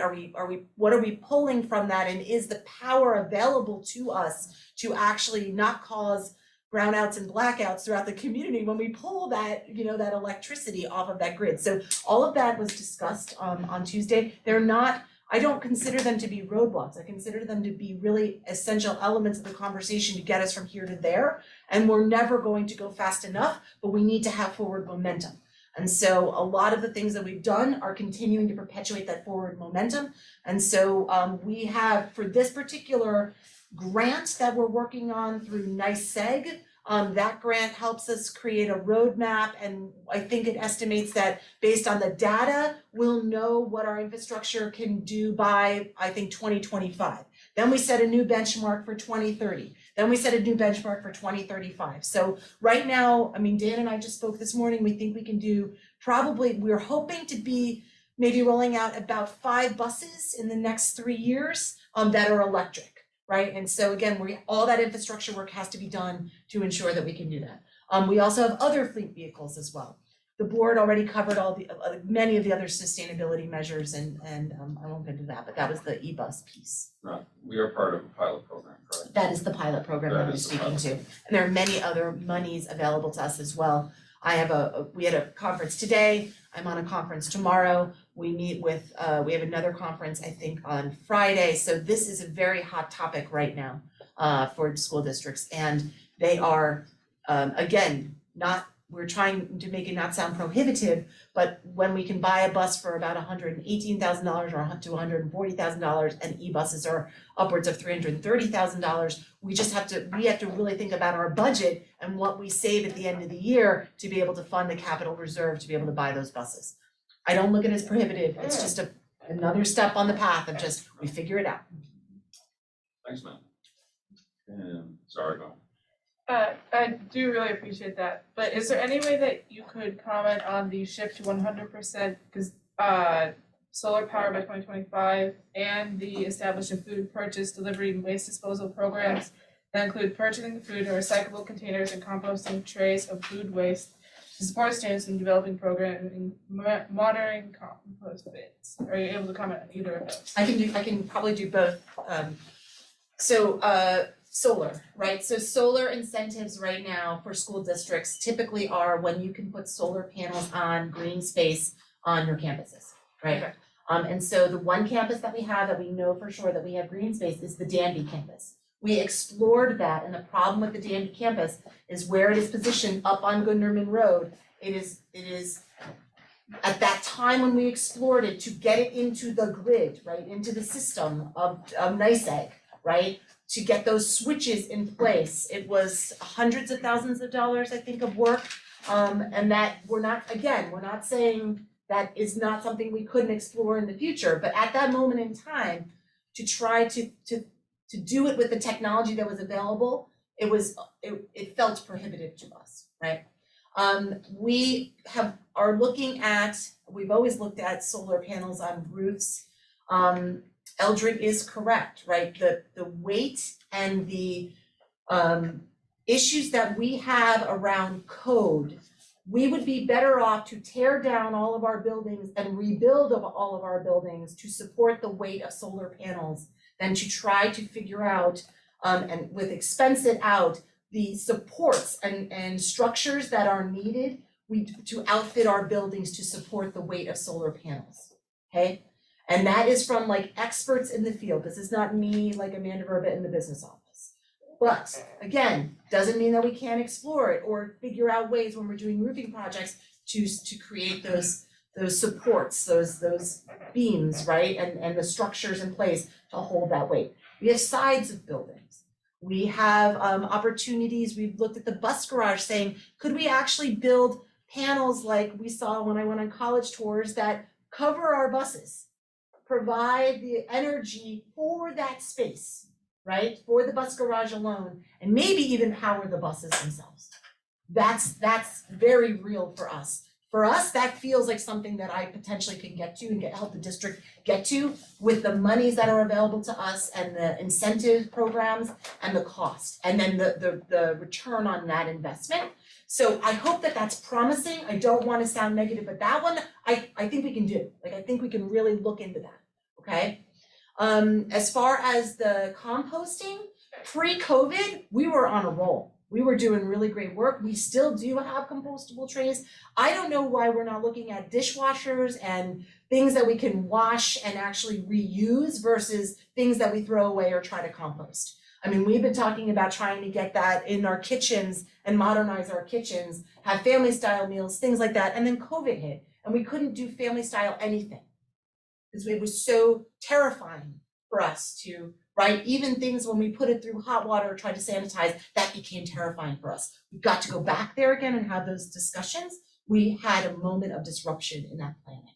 So BOCES works with us on our removal of waste. We can always do that better. And I've worked with actually some of the green team. I used to go to the meetings all the time pre-COVID. And that is something that we can regenerate because we know how to do it. So we paid stipends to staff to be supervisors of composting during lunches. We actually even worked with student reps and trained them, gave them aprons, gave them big tongs, gave them gloves. They told us what they needed. We made it happen in buildings. I think we were up to 6 or 7 buildings pre-COVID that we were doing composting at. And then the world stopped. So yes, I would be happy to bring that back again for sure. What about paper and plastic recycling? Paper and plastic, we have a recycling program through BOCES, right? And so I think there is also a social change that has to happen as well, right? I mean, we are using a lot of online tools, and if COVID taught us something, almost everything was online. The amount of paper that we still order and have that's a social change. Where is that dialogue, right? Around like converting away from paper so we don't have to manage it so much. I thought we were paper free a while ago, right? We still talk about it. If Amanda, if I'm remembering correctly, there was a significant issue with this idea of compostable containers in which to deliver food. Like our local composter, who we all rely on, Ithaca Compost, rejected those containers. They didn't need the carbon, they didn't need that material. Yes, the The film, containers the that film. that we were using at the farmer's market, at Green Star tried to use, they were all rejected. So I don't know if we fixed that, but I know that's a huge issue in the food industry. You know, our colleague Chris Malcolm is the manager of Wegmans. He can talk about that ad infinitum. So I was actually going to say, to me, the most complex issue on your list of things that we're really gonna have to think and talk more about is number 3, establishment of the food purchase, delivery, and waste disposal program that meets your needs and that satisfies what is possible for us. I say possible, I think there's a company in Syracuse, maybe Pittsburgh, that has figured out a way to compost those previously uncompostable items, but the cost is prohibitive for us as a public school district. So continue to work with us on that one. I need more clarity about what the expectation is, and we need more clarity about what's possible now and what's financial. We need more people to do it, right? We need people other than, we need our food service director, we need our BOCES folks to come together on this. Sorry, did you I can talk about it later. Okay. Just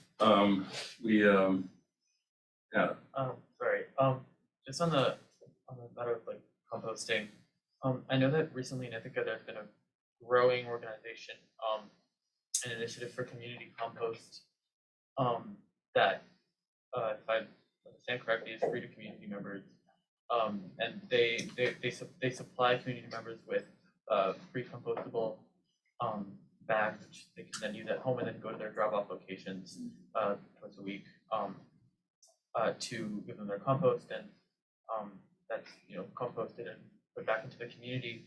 And I'm wondering if obviously it's much easier said than done to keep compost bins compostable. In schools, I know we have issues with that, with recycling and stuff like that. But I know that when students work together, they can achieve things like that. And I think if we could perhaps partner with maybe an outside company that does do a sort of community compost model, where our compost would also be going back into the community, would be amazing, and also lessen our costs as well. I agree, yes. Implement that into our schools. Thanks, everybody. We have, pretty good. Here we go. Mr. Trumbull. Thank you.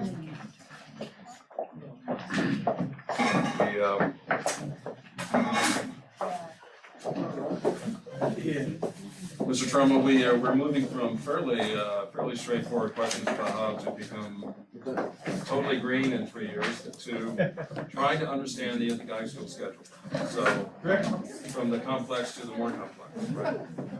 Well, my partner here is going to handle the difficult questions, but yeah, good evening, everybody, and we appreciate the opportunity. Dr. Brown, thank you for inviting us tonight to talk about the proposed schedule. There's been a lot of talk. We've been talking for over a year. I want to thank my colleagues right here that we talk bi-weekly, and we range from this topic to other topics, bathrooms, everything in between. But one of the conversations we're having is, and Grace might be the test person of this, and think about all the legislative action time that they're involved in, and talk about credit and bearing courses and real world experiences. Sometimes those come through forced change. The IHS proposed schedule has many good outcomes along the lines of what we're talking about there, maybe creative ways to find opportunities for kids to get more credits. So when we talk about the proposed schedule, yeah, a schedule as complex as ours and our program of studies, and all of you, some of you are authors on the program of studies that about an inch thick, and graduates of Ithaca High School. The electives, the programming that we offer at Ithaca High School make Ithaca High School, right? The kids that have gone through the programs that we have. Trying to explain a schedule that accommodates 30 program offerings in the fine and performing arts alone, 1,300 students opting into those is difficult enough.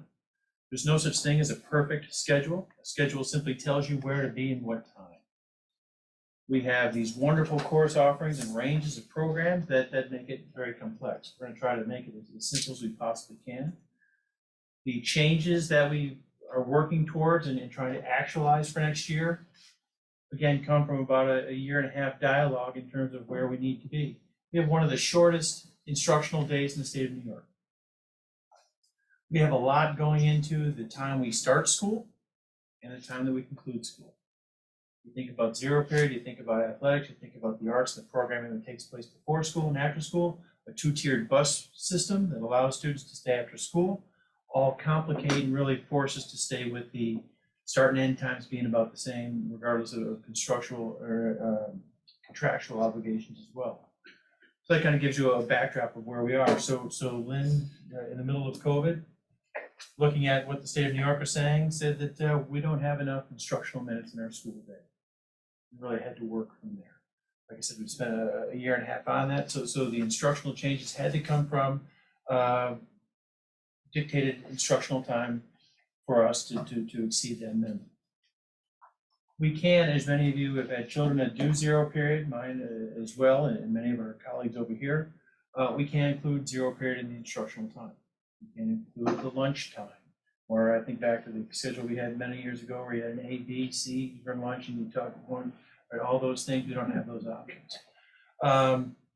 But what we've had to do is we've had to shift the amount of time that we have for lunch and the amount of time that we have for instructional process throughout the school day.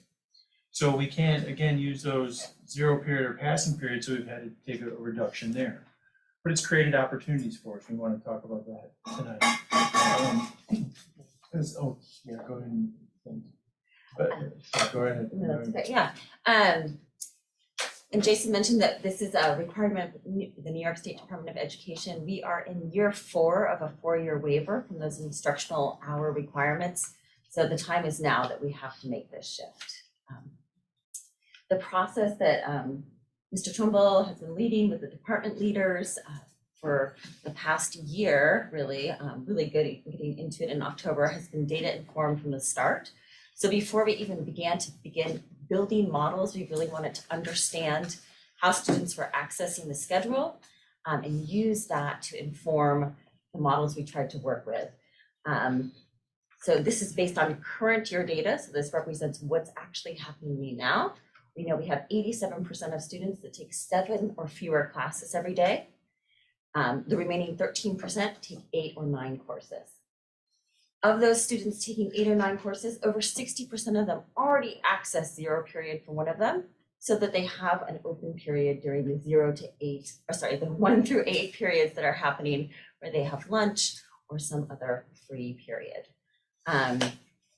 We know we have 11% of students who are not scheduled for lunch. They have classes throughout the entire day.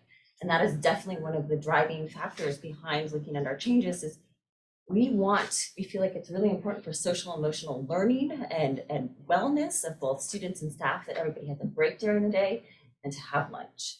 And we know that 11% is actually below our historical data, where up to 20% of kids did not have a scheduled lunch. So the data you see up here is very consistent with the past 6 years. So we know that the wonkiness of COVID, we really wanted to go back and make sure that this was a trend that was common. So looking at 6 years of data, it's almost identical to this. So that informed how we approach this task. And we did take last students, as all of you know, students make make a number of requests throughout the day. They prioritize those requests, say these are the most important classes that I want to get, these are less important. And again, for students to actualize every single class that they get or receive those in the schedule has been very difficult in an 8-period schedule, and we'll get into that in just a second.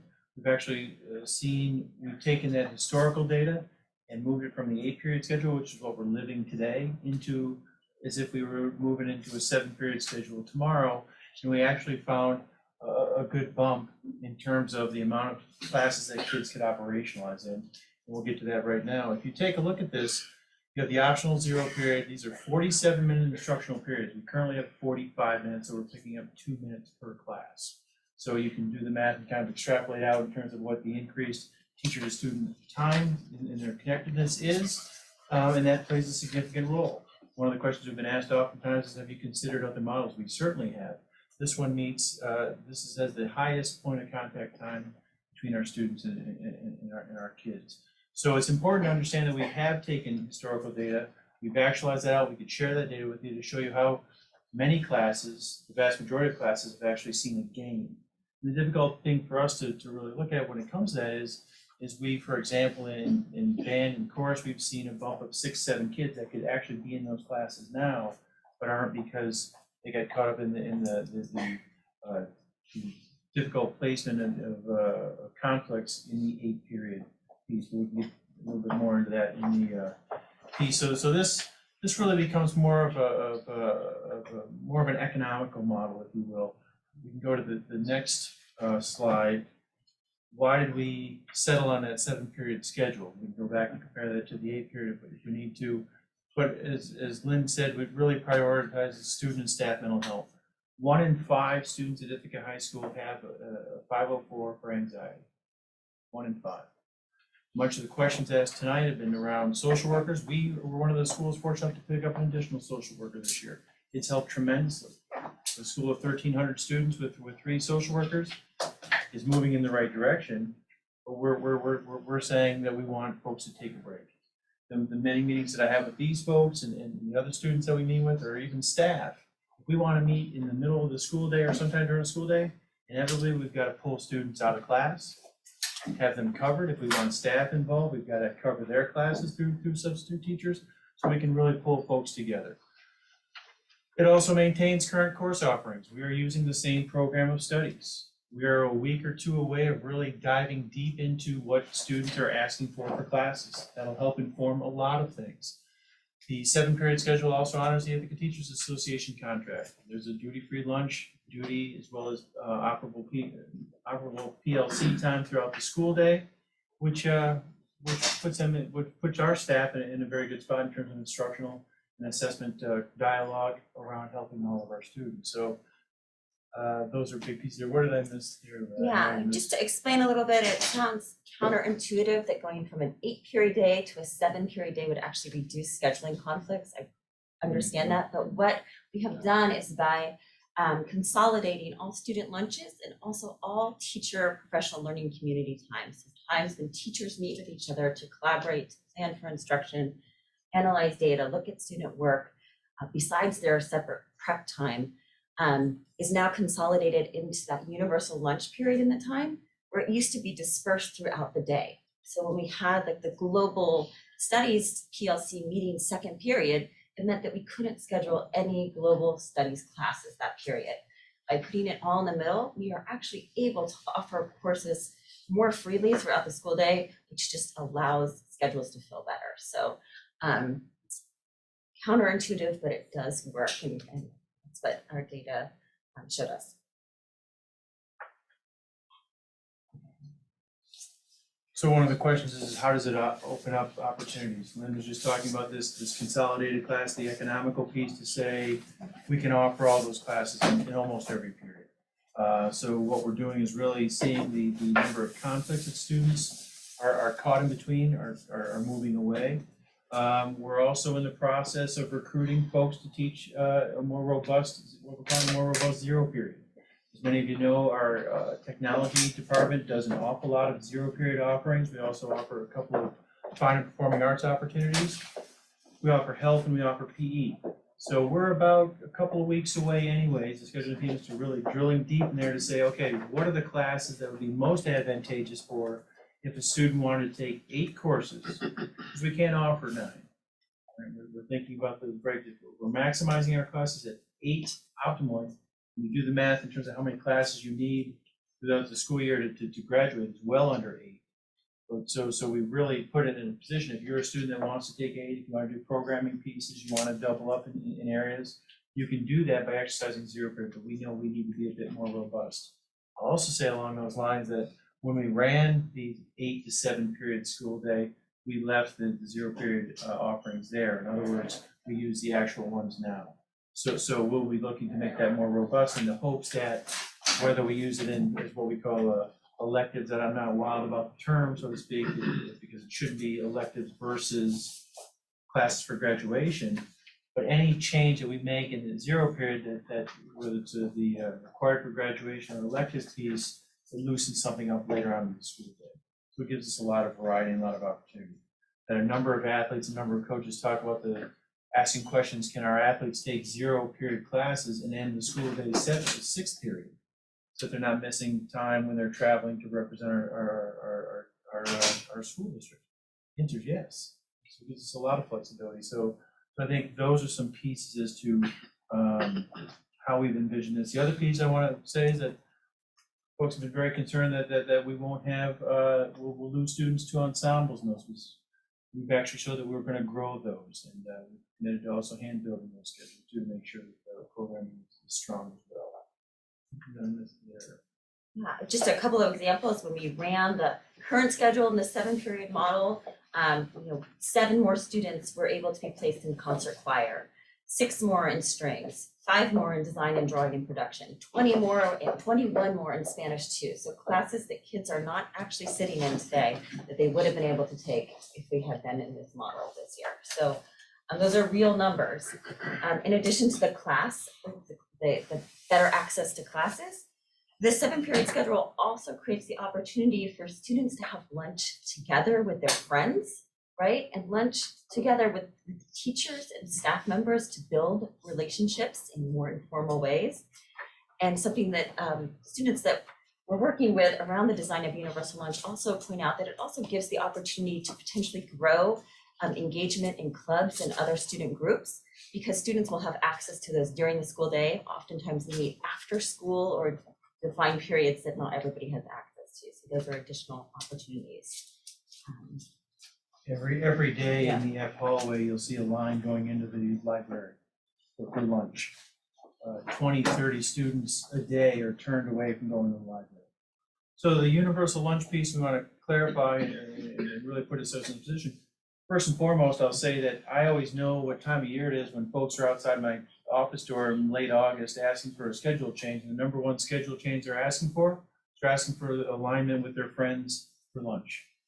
I think about our young people here that are on sports and on clubs, thinking about, and let me be very clear, universal lunch means that all the students eat at one time. So that the teachers will be on one day, they could be operating in PLCs while students are eating, the other half are doing duties. But the reality being that now students are saying, can I eat with my friends? I don't come across many students that say I enjoy eating in the cafeteria. I don't come across many adults that say I enjoy having duty in the cafeteria. We've learned in COVID that we can spread out throughout the building. We've got staff that want to start an intramural program that we could have that during lunchtime down in the gym. We have quiet spaces. We could take those 30 students every period that get turned away from lunch.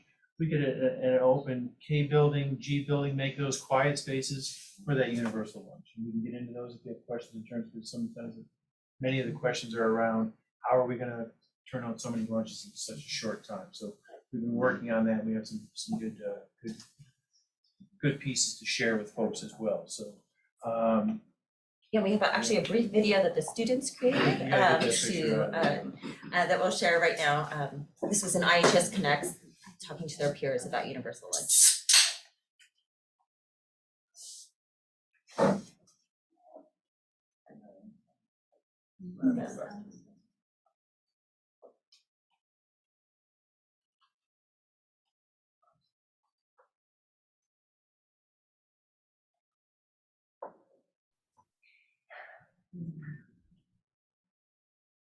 What's that? It's shared with me.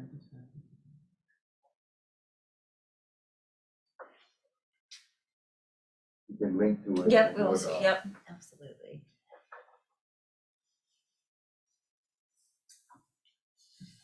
The video is So some of what the students are sharing. Hey Trisha, why don't you play it?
whatever you all were talking about, but that, okay, now that makes sense. Now that I heard from the students, now I understand. Thank you for getting me on. Now I get it. How in the world are you gonna do what's for everyone at the same time? Yeah, But, right. all those practicalities. We'll let a good explanation, that's for sure, and it comes good. We've been meeting on this weekly for a long time now. And we've had a number of focus groups, we've got some functional groups that are operating every couple of weeks to build these ideas. We're talking about creating things called neighborhoods, setting the expectation for what lunch can look and feel like. So folks can elect into that. So that's us spreading out around a multi-acre campus of 12 buildings, right? So trying to fit everyone's needs. But again, the big piece that folks need to take a time out with their friends and see who they want to during that time. And again, the universality of it, that we're all doing that together. It's going to be a community building piece as well.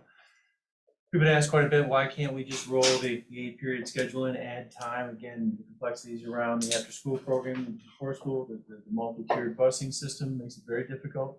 Also, the piece, if you were to fill it in an 8-period schedule, direct instructional time, 6 minutes per class, you can go math that way in terms of the missed teacher contact time, the massive reduction in that. Yeah, and the other piece too, that when we look statistically at where students are, if the vast majority of kids are doing 6 periods, maybe 7, in that 8-period schedule, you're then talking about 2 free periods. We're talking about hundreds of students that need supervision. We have 155 staff. We feel very good about being able to spread out as much as we can, offering study halls when it's appropriate, but hundreds of students supervising that piece. Again, I'll go back to the word economical in our 7-period schedule.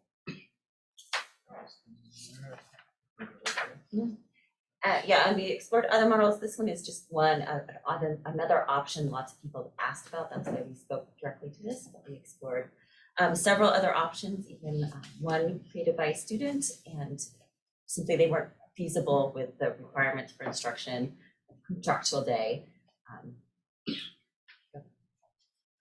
So where are we now? We did include the first bullet point because we were working closely not only with the food service folks to make sure that we're ready for such a large change, but working with the concerns around equity and access for students into our 0-period courses. Working with and gaining assurances from our transportation folks, because the fundamental question is, if I'm a child or my child wants to go to 0-period at the high school, how will that work transportation-wise? Working with the bus folks saying that they'll pick students up, get them to their elementary schools, maybe they have to get off the bus at that time and jump on another bus and take it down to high school. But we realize now we have 4 buses, I think it's 4 buses, team, that roll out of the high school every day that move students to different schools around the area. So schools are also bus hubs. So we've been assured that will be looking very good. So we feel very confident about that. We're also in the process, as I said earlier, of making a more robust offerings during 0-period. So we'll know here in a couple of weeks what that'll look like. So what we anticipate happening is we'll be writing to families, saying to families, here's your child's asks, how the preferences have gone in terms of what courses they want. And also in that correspondence, we'll say to families, these are now the new courses that we'll be offering 0-period. Do you want your child to elect into that? So we'll be able to do that using basic and accounting principles along those lines.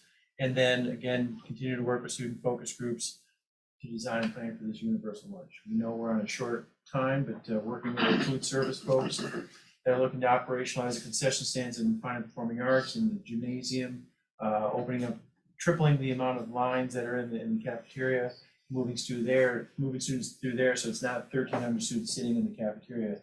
That might be the point of hope. I think our data shows that roughly 60% of students actively engage or buy their lunches in the cafeteria. So we've really tried to be as transparent as we possibly can. Sometimes transparency is messy in a sense that says, where are we with each week that goes by? What do we continue to learn? What do we communicate out? That's really where we're at the moment. So we recognize these are big shifts for the Ithaca High School community, and we think we're up to the task. We know we're up to the task, and through the help of the students and staff trying to actualize this, there's a lot of cool things that will be happening going into next year. With that, we'll take any questions. Cool. So thank you for this presentation. One question I have is how do you foresee being able to respond to like guidance counselor needs or the needs of the students who might all be wanting to contact or engage their guidance counselor all during that one period? So I assume with the lunch periods now, they have a flow, but do you foresee it being a challenge in terms of students wanting to or needing to engage with their guidance counselor all during that one period and how to respond to that? Yeah, it's as varied in many respects, and the team is here to answer questions. We can call on them in a moment, but I think for students and for staff, lunch periods are not the only periods where our counselors, our social workers, and our psychologists are accessed. So in other words, many students will have weekly plans for touching base with a counselor. Many will have very specific plans in terms of when they see one another, and the instructional time or the class period time has been changed by 2 minutes, so how their schedules kind of fit now will really work out to do that. But I think we need to make sure we're, on the counselor end, it'll be interesting, and we'll pose that question. Yeah. Martha? Yeah. Yeah, so what I was gonna say is right now, currently counselors meet with students for about a 20-minute window and block of 20 minutes. This actual expanded period will give them a little bit more flex time because they do pull them out of classes. If a student has a lunch, the student only has one lunch, there's about 400 kids in a lunch period, so they couldn't ever access all the students during any one given lunch period. So it's spread out throughout the day, and this actual 47-minute period gives them a little bit more wiggle room, to give them an extra minute or two to get students back to class and make it down. Thanks. I'm sure there's other questions. All right, so I experienced a universal lunch, big school in New York back in the day, and I will say not every lunch period was chaotic, but a lot of the chaos that ensued in the afternoon derived from lunch period. So will this require additional staff? Will we have to clone Corey, Mitchell, and Martha? How will we manage the emotional issues that can come out of having all of the kids have that period? Yeah, well, we'll utilize space. Let's go back and clone those two first. But yeah, utilizing space and working with kids now to identify where they want to go. Because we operationalize this in the morning before the school day starts and transition around the 3 lunches now, with over 300 kids in every lunch period, right? I call it the kind of lunch frenzy, over 2 hours of very mobile lunches, now condensing down to about 40 minutes. So in other words, kids spreading out. We struggle sometimes with again, the frenetic pace of where the cafeteria is in terms of the portions. We maybe have 3-4 people on duty for 300 students. Because we're now spreading out, now your ratio is down from 1 to 25, right? So the other piece of this is we're hoping to really be very honest, to be able to change the cafeteria stature and stands over looking over tables to engaging in a classroom, right? The smaller space is there. If I'm the boys soccer coach and I want the soccer team to meet with me and eat lunch, we watch game film from the night before, that's a way different dynamic than what we currently have now of Mr. Trumbull, Ms. Hardison with their arms folded, looking at tables of 400 students, again, frenetically. Now we're talking about relationship pieces. We've all done cafeteria duties ad infinitum and don't know table of young ladies over here or this group of folks over here. And too often times it can create an adversarial feeling. That's not what we want at all.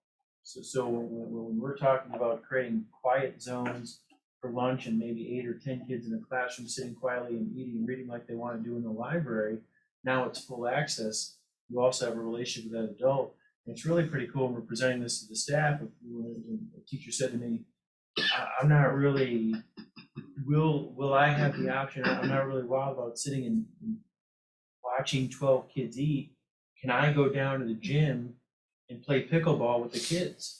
Or can I go down to the wellness center and get my steps in with 8 or 10 kids? That's what we envision.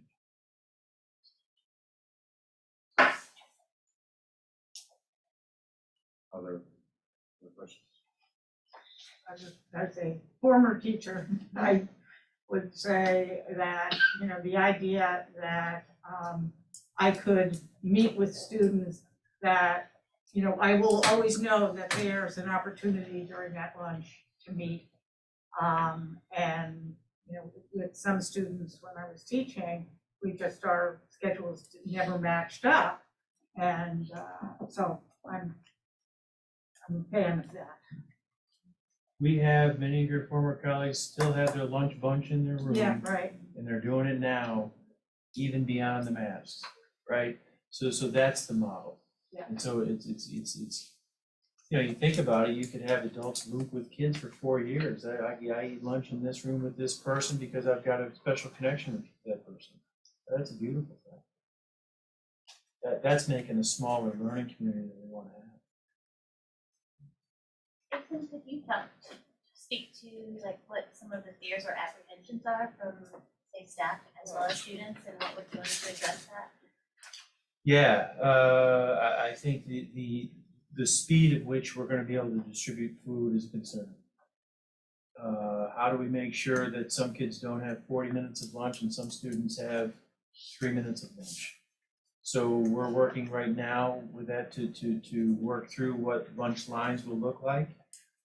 Bringing in the health department now to actualize, and whether it be certificate, I'm sure what the health department saying that the 2 concession stands in the fine performing arts and the gymnasium could be operational for food. We're going through a process now where we might be naming these spaces like the Bear's Den or the Little Red area, something along those lines. I mean, I know it sounds kind of cheeky, but the idea where kids can spread out and folks can get lunch fairly quickly. I think that's a real concern that people have that we're working through now. We're trying to operationalize this and really talk through with the clarity as if we were to roll this out tomorrow, what would this look like? We don't want to guess, right? In other words, watching students present on something that they're going to own and be a part of and lead is pretty exciting. So that's one concern. Other concern is programmatically, can we fit in all the classes that we want to and need to for Project Lead the Way, for band, for chorus, for orchestra, those things, right? So we've had a lot of speaking tours, community forums, staff operational time, student operational time, to turn over these stones to say, what else haven't we thought about? And where are we going?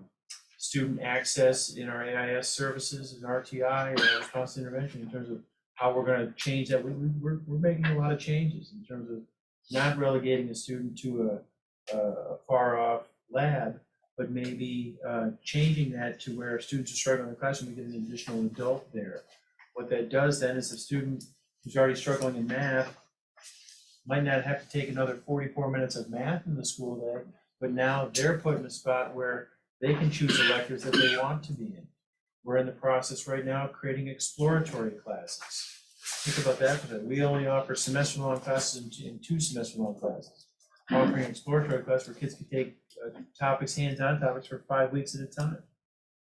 Kids could operationalize woodworking, wheel throwing, intro to music, all kinds of things to develop interest and develop a sense of community and belonging at the high school that I can really find a course that I never had a shot at doing before. I hope those help. I'd like to perhaps answer that question from the student perspective. I think that one of the biggest concerns among students, and definitely the majority of those who I've talked to about the matter, is the issue of student autonomy and choice in building their schedule. This shift from a so-called 8-period schedule to a 7-period schedule would essentially eliminate the possibility of taking one class from the student schedule. As of now, a student can choose to forego their lunch in favor of taking an extra class. What is especially common among musicians and artists who value their music or art elective, but are also interested in taking another academic elective or another artistic elective. which due to the amount of required classes we have, especially as underclassmen, it's very hard to do that. Like I had to like as a sophomore, in order to take intro to programming along with my orchestra and all of my required classes, I had to give up my lunch. Because it wasn't offered zero period, and and as also someone who's not a morning person, it was like that was the best thing for me to do, and many other students in the school do that as well. Now obviously that does create real problems for some people. It can be draining, but school as a whole is stressful, but I think, and many students think it's important to keep control over that in students' hands. Also, one thing many students are confused about, especially in terms of expanding, opportunity for such things that Mr. Trumbull just talked about in terms of experimental learning and stuff like that. That if for example, a musician or an artist is taking their required classes and their music, that's their schedule. If their class isn't offered zero period, tough luck. If it is offered zero period, transportation might be an issue, and otherwise they have no room to explore beyond that. I'm of the opinion, and many other people are as well, that the ability for a student to choose to take on more, perhaps, is more important than the benefits of the universal lunch. So I know that our current schedule with our 3 lunch periods is problematic by the state because our 3 lunch periods don't count as instructional time, and therefore we fall under the state requirements. But I think that perhaps instead of reducing lunch into a single period, that the logistics of our don't seem quite clear yet, and I don't know.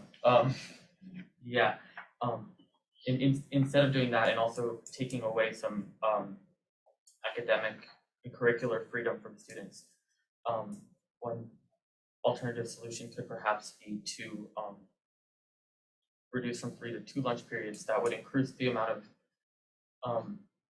friends that a student could have lunch with. I know one bonus of the 7-period schedule is the consolidation of PLCs into 1 period so that they won't conflict with teaching classes during other class periods. Although even with that, I'm not exactly sure how then a teacher who's obligated to be in a PLC by their contract, or a duty by their contract, could participate in an intramural or do whatever other kind of utopian things. But having the 2 lunch periods could give us the option to do a lot of these idealistic and honestly really cool things during lunch, but also have the ability to keep classes running during those lunch periods, and for kids to be able to have the curricular freedom that they deserve to have. So I know that that's one popular viewpoint. So just to clarify, we do not have the option of keeping 8 periods that are the same time, because that does not allow enough instructional time. That this plan hinges on having 1 period that is several minutes shorter than all the others. And so having 8 periods and then scheduling 2 of them for lunch does not solve our basic problem of accreditation with the state. Martha? Also, having 2 lunch periods, the idea of a universal lunch is to use the entire campus for lunch. And as soon as we have 2 lunch periods, now we've lost those classrooms, those areas, those spaces to be able to have that lunch and have that lunch be able to be semi-supervised. So when you have the 1 lunch, everybody stops. Have 1 day, and you talked about how they could do a duty or the PLC. on odd days, they maybe do a PLC, and on even days, they have a duty. Their duty could be playing pickleball. That could be their duty. Playing chess in the quad could be their duty. That was the idea behind that. But as soon as you move beyond one lunch period, you lose the opportunity to use the entire campus. We know it's nice out when the phone calls come in from our staff that have the windows that face into the quad, because the quad is a speaker. Right, so having the whole population, so it's gonna be loud, but we're not gonna disrupt classes. And I will continue to have these conversations as we have, as we start the presentation, to make sure we understand those pieces. And maybe they could mow the lawn only during lunch break. Just really basic question. For me, okay, I've heard about the issue with our length of school day. So did our school day get shorter, or did the state increase their school instructional time requirement? The state changed how they count instructional time. It used to be a number of days requirements. Now we have to report a number of days and instructional hours, and that instructional hours is reported on a day-by-day basis based on published bell times. Right, it used to be 180 days. I thought we actually increased those number of days a while ago, right? Yeah, And so I was wondering what was the shift? it's the hours requirement that didn't used to exist. You need 990. Right, just so I thought that, well, that was the question on my mind anyway. Pat, you know? Yeah, a question that came to my mind when people are talking about, reducing opportunities. Is there any consideration of allowing for a ninth period for the hour afterwards? There might be some teachers who don't want to teach 0 period, but might want to teach ninth period. There are students who don't want to get up for 0 period, but don't mind staying an extra hour. Has that been given any thought? Is it feasible? In theory, it's feasible. We've got a lot of balls in the air right now. We want to make sure we can bring this home, so to speak. When I talk about Grace or others receiving credit, I think about WISE program classes. I think about the flexibility involved with that. I think about work-based credit. I think about Code Red. I think about the activities that these young people are involved in that are non-traditional in nature. For credit acquisition, we're also working with our attorney, Kate Reed, to make sure we define what credit acquisition can look like. So a legislative body such as this that might be meeting with Mr. Trumbull every other Monday, we'll say. And I'm still, the last I checked, certificated as a social studies teacher, could oversee a seminar on legislative action and maybe offer high school credit for something like that, right? So we know coming out of COVID that there can be and are many shifts. And yes, we're responding to a compliance issue, but frankly, hoping that we're building much more into it. And again, the social emotional well-being is critical to where we're at. We're at the time of year right now where every day, I'll say it this way, that families will come to me and ask for a reduction in their schedules. The kids are overwhelmed, that the staff is exhausted, that the leadership team is exhausted. And we've got folks that have taught 1.167 for a long time, or 1.35. And we're running low on the gas tank.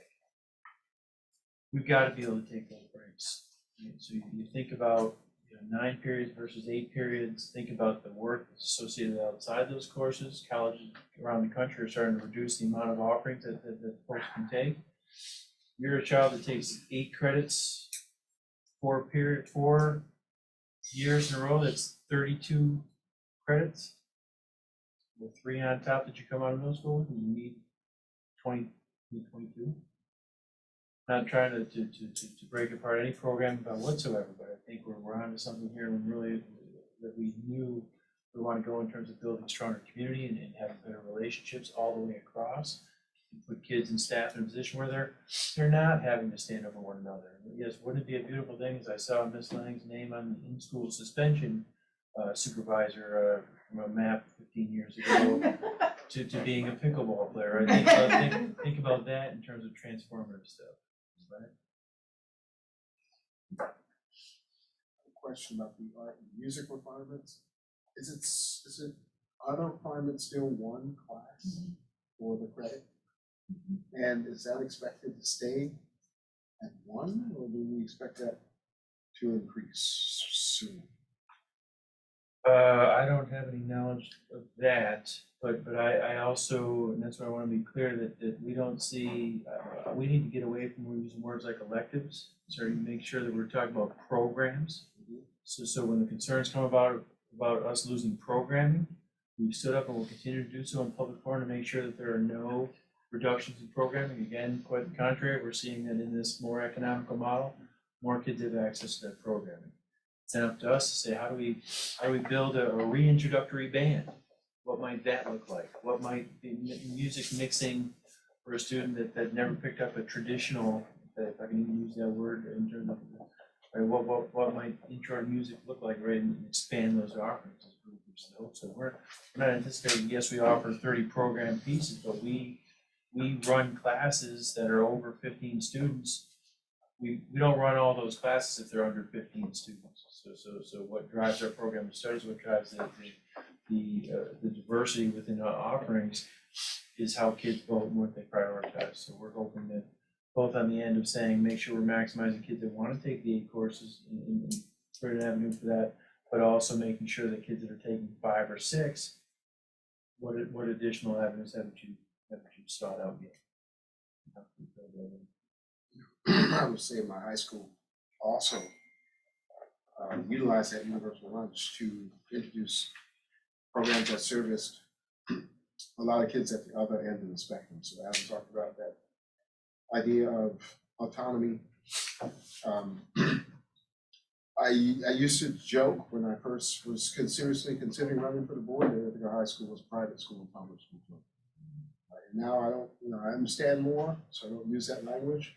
But my high school used that period to introduce a dental clinic, right? So if you get providers from the community come in, they knew they had one shop, the students knew they had a consistent time, and they got services that they could otherwise not get, that they needed for reasons that we don't need to go into here. So I would respectfully ask all of us to consider some of the beneficial ways we could use the schedule to support students way beyond the privileged, economically privileged students in this community. And continue to broaden the idea of public school. We brought many community agencies, as you know, into the high school because we are the community.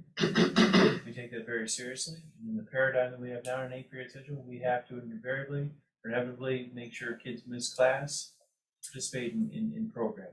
And community school models that we've all explored at our different conferences. So they universal lunch allows us to do that. Don't be serious unless you are serious about this idea of a universal lunch. Adam, last comment. Yeah, please correct me if I interpret this incorrectly, but I would like to emphasize that my concern for autonomy within school and the ability to go beyond what's required or expected stretches far beyond the privilege of someone who is economically affluent to take extra academic courses for whatever it may be, better college admissions or parental pressure or whatnot. This extends to any student having the ability and ease of access to take a class, engage in an opportunity that would not otherwise be available to them outside of school grounds, outside of school hours, at a relatively low cost. We just heard ideas for reintroductory music programs. Music production is something that I've always wanted to do and could never fit into my day-to-day life. And I know many other people, and music is also an amazing outlet for so many people, and also a tool for social mobility. But I think that the cost of giving up a 45 minute lunch period to engage in that opportunity is lesser than the cost of waking up an hour earlier, staying an hour later after school, or losing out on another academic experience, which a student would have to do in the new system, because they just simply wouldn't have the option of adding it onto their schedule or into their schedule without sacrificing something else. Thanks, Adam. My last comment wasn't directed to you personally. It was need to probably move on. But we've heard much about the new IHS calendar. We know much more now, so we appreciate that, and I feel we're going to keep revisiting it a bit. But Mr. Trumbull, I do believe, come September, we're going to have a new schedule. It's going to be different than what we did before, and sometimes that's not a bad thing. And so we, the only problem with doing the same thing, keep doing it, is, well, you could never try something different. So so we look forward to it. Look forward to it working well. We look forward to everyone eating at the same time, which I never eat at the same time with anybody, but it's okay. But we have a few more things to drag out here pretty quickly. But Mr. Trumbull, your team, thank you all. Thanks for a great year so far in Ithaca. Thanks for all that you've done over these past multiple years to get us, frankly, to this point. So we talk about looking forward, not looking backward, and how do we make it the guy better? Frankly, how do we make the district better? That's all that we appreciate. I appreciate that. I appreciate all the support. Appreciate you guys. Thank you very much. Absolutely, absolutely. A couple of things we can touch on really quickly. And Sean, do you want to talk about changes to the open meetings law, or do you want to Link starts tomorrow. punt it? I'm saying all of you link starts. I think it's a conversation that we should have. I just want to offer one more quick comment about the conversation about our high school schedule, understanding the complexity. And I would say that the question before our community, and dare I say the history of the United States, is how do we reconcile privilege, access, equity, and justice? And sometimes they are competing interests. In regards to the open meetings law, there's a document I believe that Dr. Brown has created for our folks to have some conversation about. And Dr. Brown, I don't know if that's for you or for whomever, but I'll pass and be open to the conversation about what we need to do next as a school board. Well, right now, truly, there's nothing that we have to do tonight other than really point out that as of right now, the state law has changed, section 103A or something like that, regarding the open meetings law, that we're in a 60-day grace period, and we have five, right? We have five in-person school board members tonight.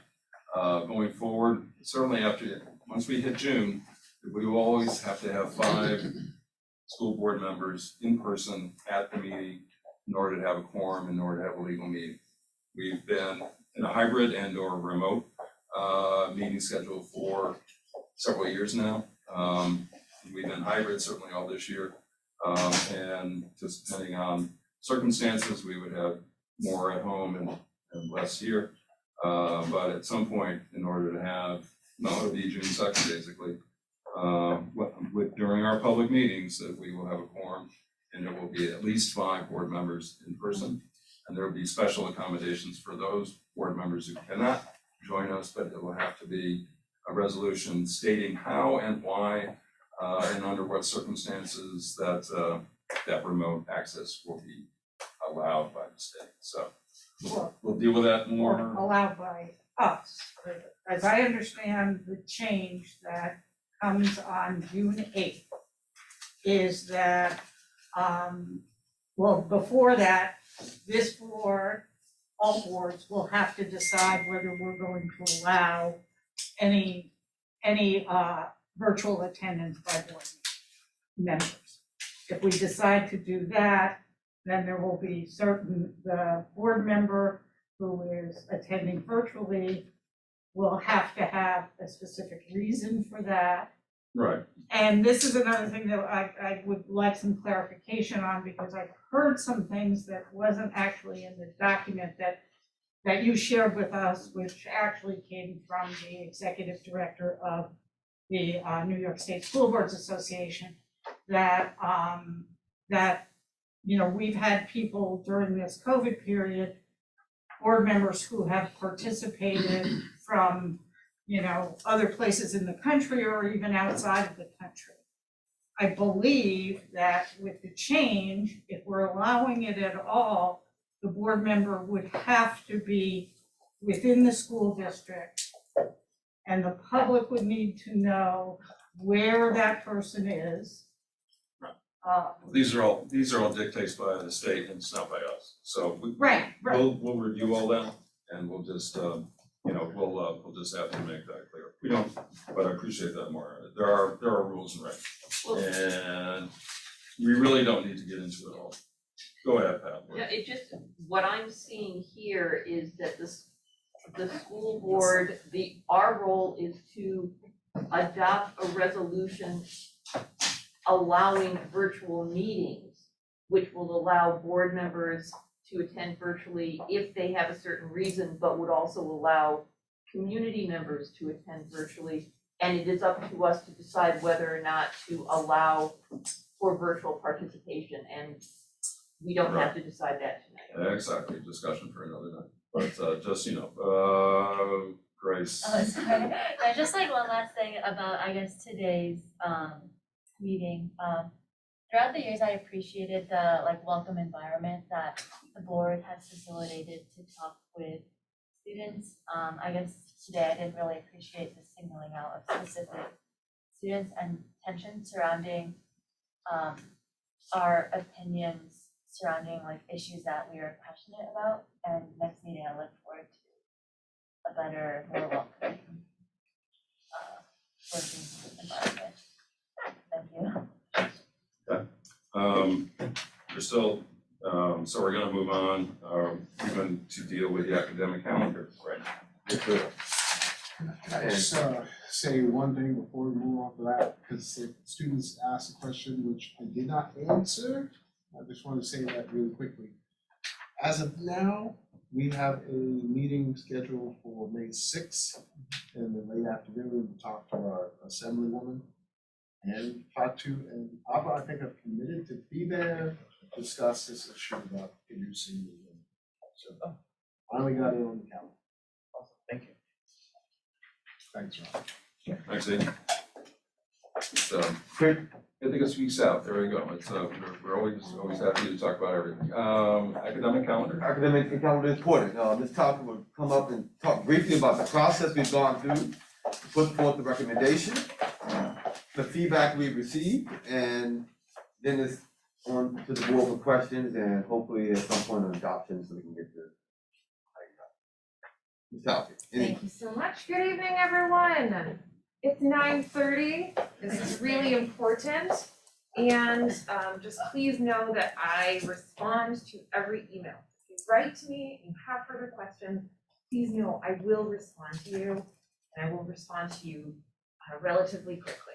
Okay, so we're really definitely here to hear your feedback and be responsive. So I'm going to talk a little bit about the process in regard to the academic calendar. Some of you may remember that in the 2018-19 school years and the 2019-20 school years, we had students from Lehman Alternative Community School in South Hill Elementary School, and they provided these incredible proposals. And here's what they were asking, right? So like Ms. LaFave was saying earlier, as students come back again, we do listen, right? We really do listen. So students asked us to create a culturally inclusive ICSD calendar and specifically focus in on some key Muslim and Jewish holidays, right? They asked us about increasing culturally responsive practices, and they asked us to really clarify what the expectations are for staff during important holidays. So much like Ms. Bergman sends out these incredible overviews to IHS every year, when there are important holidays that are coming up that are non-Christian, we ask us to do the same thing. So we're actually trying to listen to kids, right, and center student voice. We say that we do that, we actually try to do it, right? So that's in a lot of ways what led to the proposal that you see in board docs, right? And that we received a great deal of really engaged, helpful feedback. Tricia, if you wouldn't mind going to the next one. I just want to clarify, these are some of the factors that go into creating a calendar. So we've met with students over the past several years. We have always gathered community feedback. We have bargained agreements that are very clear, right? So our Ithaca Teachers Association agreement says that teachers have to be teaching for 186 days, right? New York State education requirements require us to have student contact days for 180 of those 100 days, right? There are 4 days that we are permitted to use as professional development days that can count toward that. There's also a law around when we can start. And if we are unable to get to that 180 days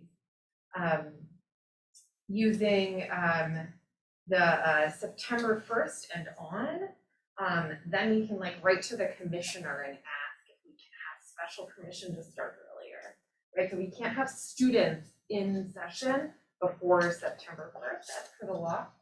We collaborate really closely with union leadership, and it was really nice this year. We met with the Ithaca Substitutes Association, Employees Association, the Education Support Professionals Union, and the Ithaca Teachers Association, and the Ithaca Principals and Directors Association. So we met with all 5 union leaders and folks from our equity team as well, and really talked about the possibilities this year. So it was a much more, I think, inclusive process even this year. We kind of added in. We also have to take a look at the BOCES calendar, because we have 175 students who go part-time to BOCES, right? So anytime we say BOCES says spring break is this day, is this week, we go with that. And you know why? Because it would be awful to say to our children who go to BOCES, you actually have no weeks off at all, you have no spring break. Because BOCES is in session that time, and ICSD is in session the next week, right? And then there's state testing, of course. So there are the state testing calendars also dictate some of our things around spring break. They're very prescriptive. We can only engage in state testing during very specific times, and that is in relationship to the 3 through 8 testing for mathematics, science, and English language arts, and the regions. So these are just some, or I would say most of the factors that come into play to really try to have, again, an inclusive process that listens to folks and takes into account a wide array of, frankly, restrictions. And Lily, just while you're right here. Yeah. One of the comments we get all the time, and one of the comments when we were asking for comments regarding our calendar, comes from Cornell University staff. And they say, why in the world do we not coordinate with Cornell and have our spring break when Cornell has their spring break? And so it would have to fit into that. I would be happy for Cornell to adjust their spring break. It would allow us to handle some of these things. Yeah. So, I mean, that's been a sticking point for quite a while. Yeah. And I don't know, maybe they have, I don't know if they have the same, I'm not super familiar with what drives them, but we have state laws that are dictating what our spring break is and inclusion of students. So I'm not sure, well, I went through a few spring breaks at Cornell, and I'm not sure it mattered going to Fort Lauderdale, whether it was the week before or the week after. But I'm not sure, frankly, we hear it a lot, and it would be great. I know we talked to Cornell. I'm sure, I don't know how we could ever get Cornell to realize that they have staff that have conflicts. But we can't fix everything, but, oh, I'm sorry, but I just wanted to address it. And we would love to work with Cornell to coordinate their spring break with our spring break. My apologies for a quick interjection. Without question, as a Cornell alum, I appreciate that. And I also want to remind our community there's another major educational institution that we should also be in conversation with as well. Yeah, but I didn't go there, Sean, so. I would also add that I think that we're making the assumption that most of our families are employed by either one of those universities, and I'm not sure if the data supports that. And we would also point out, there's many Cornell employees that work during spring break. They do not get that week off. Most service employees work during that week, just to clarify for folks. So Right. service employees are those folks who are not teaching professionals, right? They may be custodial workers, front office staff, et cetera. Long-time employees at Cornell do not get spring break. In many departments. So just, back to, Yeah, Pat, go ahead. Yeah, so I just wanted to acknowledge that when I printed out the public comments, it went to 23 pages, which is a record. And that the vast majority of those comments dealt with spring break. And I will also acknowledge that the majority of those comments touched on the irony of us putting forward a more religiously inclusive calendar, which then ignored Passover and Good Friday for giving the break the next week. And I think that probably anyone who read the little blurb that was attached to the front of this was justified in feeling a little indignation about that. Now, this is really, aside from a few others, most of it is centering on the idea of spring break and the proximity to the Cornell calendar. And, you know, from having been on the board many years, I'm thinking, okay, it's the BOCES calendar. And you're saying you don't really know why BOCES sets their spring break when they do? No, it typically actually is around state testing, and so they try to also be cognizant of when state testing takes place. I do know that at institutions like I believe it's SUNY Binghamton communicates with the school district and asks them when their BOCES spring break is going to be. So, you know, we'd be happy to look into that and ask if what institutions would like to coordinate around that. I'm also assuming that we are not the only school district in this immediate area where a lot of people also work at Cornell, so that you Yes, must. we're kind of 9. So other superintendents and other boards must be getting the same comments. Yes, Maybe No. fewer, because we're the biggest not district. 23 pages, but yeah. But Lily, your point is that since the BOCES calendar is set. Correct. And that you're saying that the 175 students in the Ithaca City School District who are participating in BOCES programs as part of their education would not get 2 weeks off.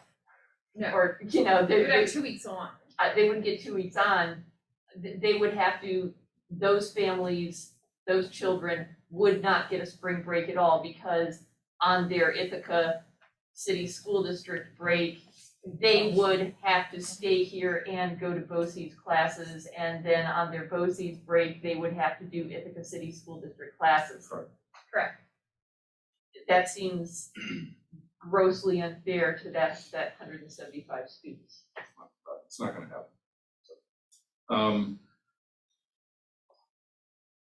This is the main feedback we've gotten. It's been a great effort to incorporate important religious holidays for the for the folks in our community to have that recognized not only by days off, but at least recognized on the calendar, but also not having school on those days. And we made a commitment, as we talked about before, that knowing that, various religious holidays are not the same day every year. So they do change and they do move. We made a commitment that we will adjust our calendar accordingly. And that was the commitment before, and that is still where we are right now. Right. All right. So just want to make that clear. And Chris. I just had a quick question. I think other people might have brought this up, but I'm looking at winter break and I'm seeing that it starts I guess like the 24th, 25th, which is Saturday and Sunday, but I was wondering how feasible it would be for it to start on the 23rd, because a lot of people celebrate Christmas and the 24th is Christmas Eve. And moving the break, we get Monday off on January 2nd and moving that to December 23rd. January 2nd, I did some research today in relation to that question. So January 2nd, because January 1st, New Year's Day, is on a Sunday, January 2nd is both a federal and a state holiday. Yeah, I didn't realize that till It's the same thing with Juneteenth, actually, so it's the same idea. So if Juneteenth falls on a Saturday, it, there's not, you don't have a day off, it falls on a Sunday, you have to take off Monday, right? So that's the same thing. Turn, Thank you. turn some of the holidays into that 3-day weekend that people would expect. So I guess the short answer would be, you'd have to extend the school year. Yeah. And we can't really extend the school year, or the issue is that the date of Regents exams are set.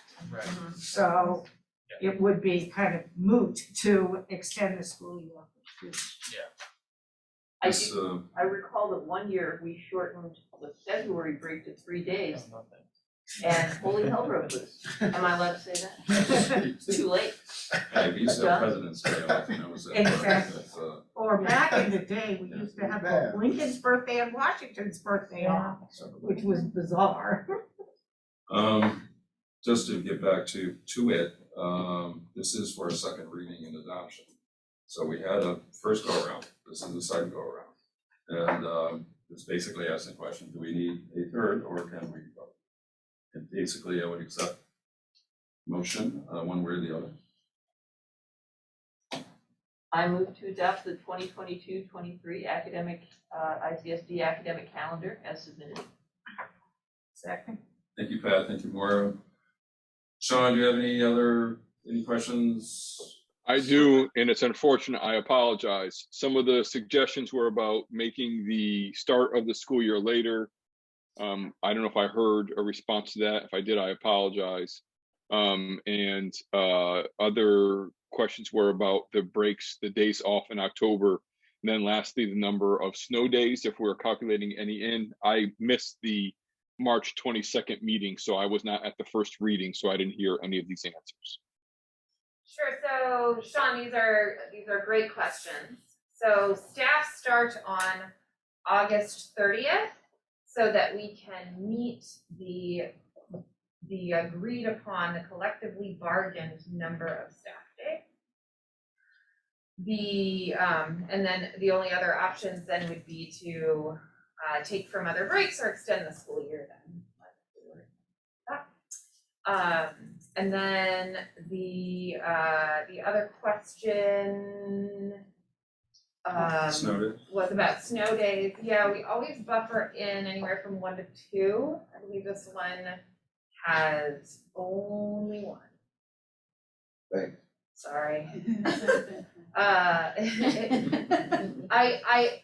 can get that to you, Sean. I need to look at it again. I mean, literally, we like count over and over and keep spreadsheets of like how many days per month. And then the last, I'm so sorry, Sean. No problem. It was the October break. They were asking for a long weekend from October 7th to the 10th, as opposed to October 5th being a day off. Yes, right. And so our commitment to greater inclusion, although not completely perfect, is that we're actually paying attention to those specific holidays on those days. Gotcha. Thank you. The 6th is Yom Kippur. Extremely important. And now we're not able to actually designate the day off as for that purpose. Just like even though people may refer to the late December break as Christmas break, we call it winter break. Because that's what the law tells us. We cannot designate religious holidays as the purpose of a break. Our approach has been to indicate religious holidays and days of cultural importance in that lighter gray. Moira, we can go one step further as well. And while we all know it is Christmas break, that Christmas is considered to be a commercial holiday or designated as a commercial holiday. Whether that is fact or fiction, we can all debate, but that's part of the reason why we have that time off as well. Well, and Christmas Day is like, which day did I would just reference? New Year's, the Monday being New Year's Day, it's a federal and a state holiday. The courts have deemed it a secular. Right. We won't get into that. But Black Friday after Thanksgiving, isn't that a federal holiday for shopping or something? I come to work on it, Well, yeah, I work on that day, right? I have to make sure things are open anyway. Can we, it's been moved seconded, can we vote? Rob, one last question. If this were adopted and we approve, and we still find that there are some innovative or creative solutions, we can always re-adopt a calendar if need be between now and a date. Am I wrong about that? You are correct. Oh, Sean, we went at it at least 5 or 6 times one year. Yeah. Bob remembers well, so we can make adjustments. So we're good. And so Tricia, please. Rob Ainsley, Yes. Sean Eversley Bradwell, Yes. Eldred Harris, Yes. Nicole LaFave, Yes. Moira Lang, Yes. Patricia Wazoo. Yes. Okay, thanks, everyone. Nicole, we have one more thing. A resolution to, well, no, it is, no, sorry. We have, this I was is, out in infield with Lily since 9 a.m. I started my day really early with the Board of Education. I put in my hours today. In support of all of my colleagues, I move resolution 11.4 to ratify an agreement. Second. Greek chorus has seconded. Just before we, the resolution is in front of you, and just before we vote on it, just Nicole did report what a wonderful visit you had at Enfield today. You said it to me, but you can say it to everyone, but Yeah, I had an amazing visit. Eldred, Pat, and I, and Lily and Mary have been doing instructional rounds at the elementary schools. We're hoping to make our way up to middle school and high school, I assume, in the fall and spring of next year. But I saw a lot of amazing work at Enfield, from their beautiful community center that they're building in a classroom to beautiful murals, talking to lots of amazing, energetic students about the amazing learning that they're doing. They have chickens only in upstate New York. We have a school district with free-range chickens, greenhouse. Amazing visit. thanks, Nicole. No, we like to end with students, please, and we're gonna end with this resolution, so Tricia, please. Rob Ainsley, Yes. Sean Eversley Bradwell, Yes. Eldred Harris. Yep. Nicole LaFave, Yes. Moira Lang, Yes. Patricia Wazoo. Yes. Thanks, everybody. That's upcoming dates of importance. Well, it's on your calendar. We're gonna be meeting next week about some stuff, and we're gonna be meeting every Tuesday about something. So we're gonna be talking about budget with lots of people over the next month or multiple weeks. So thanks, everybody. Thanks for going.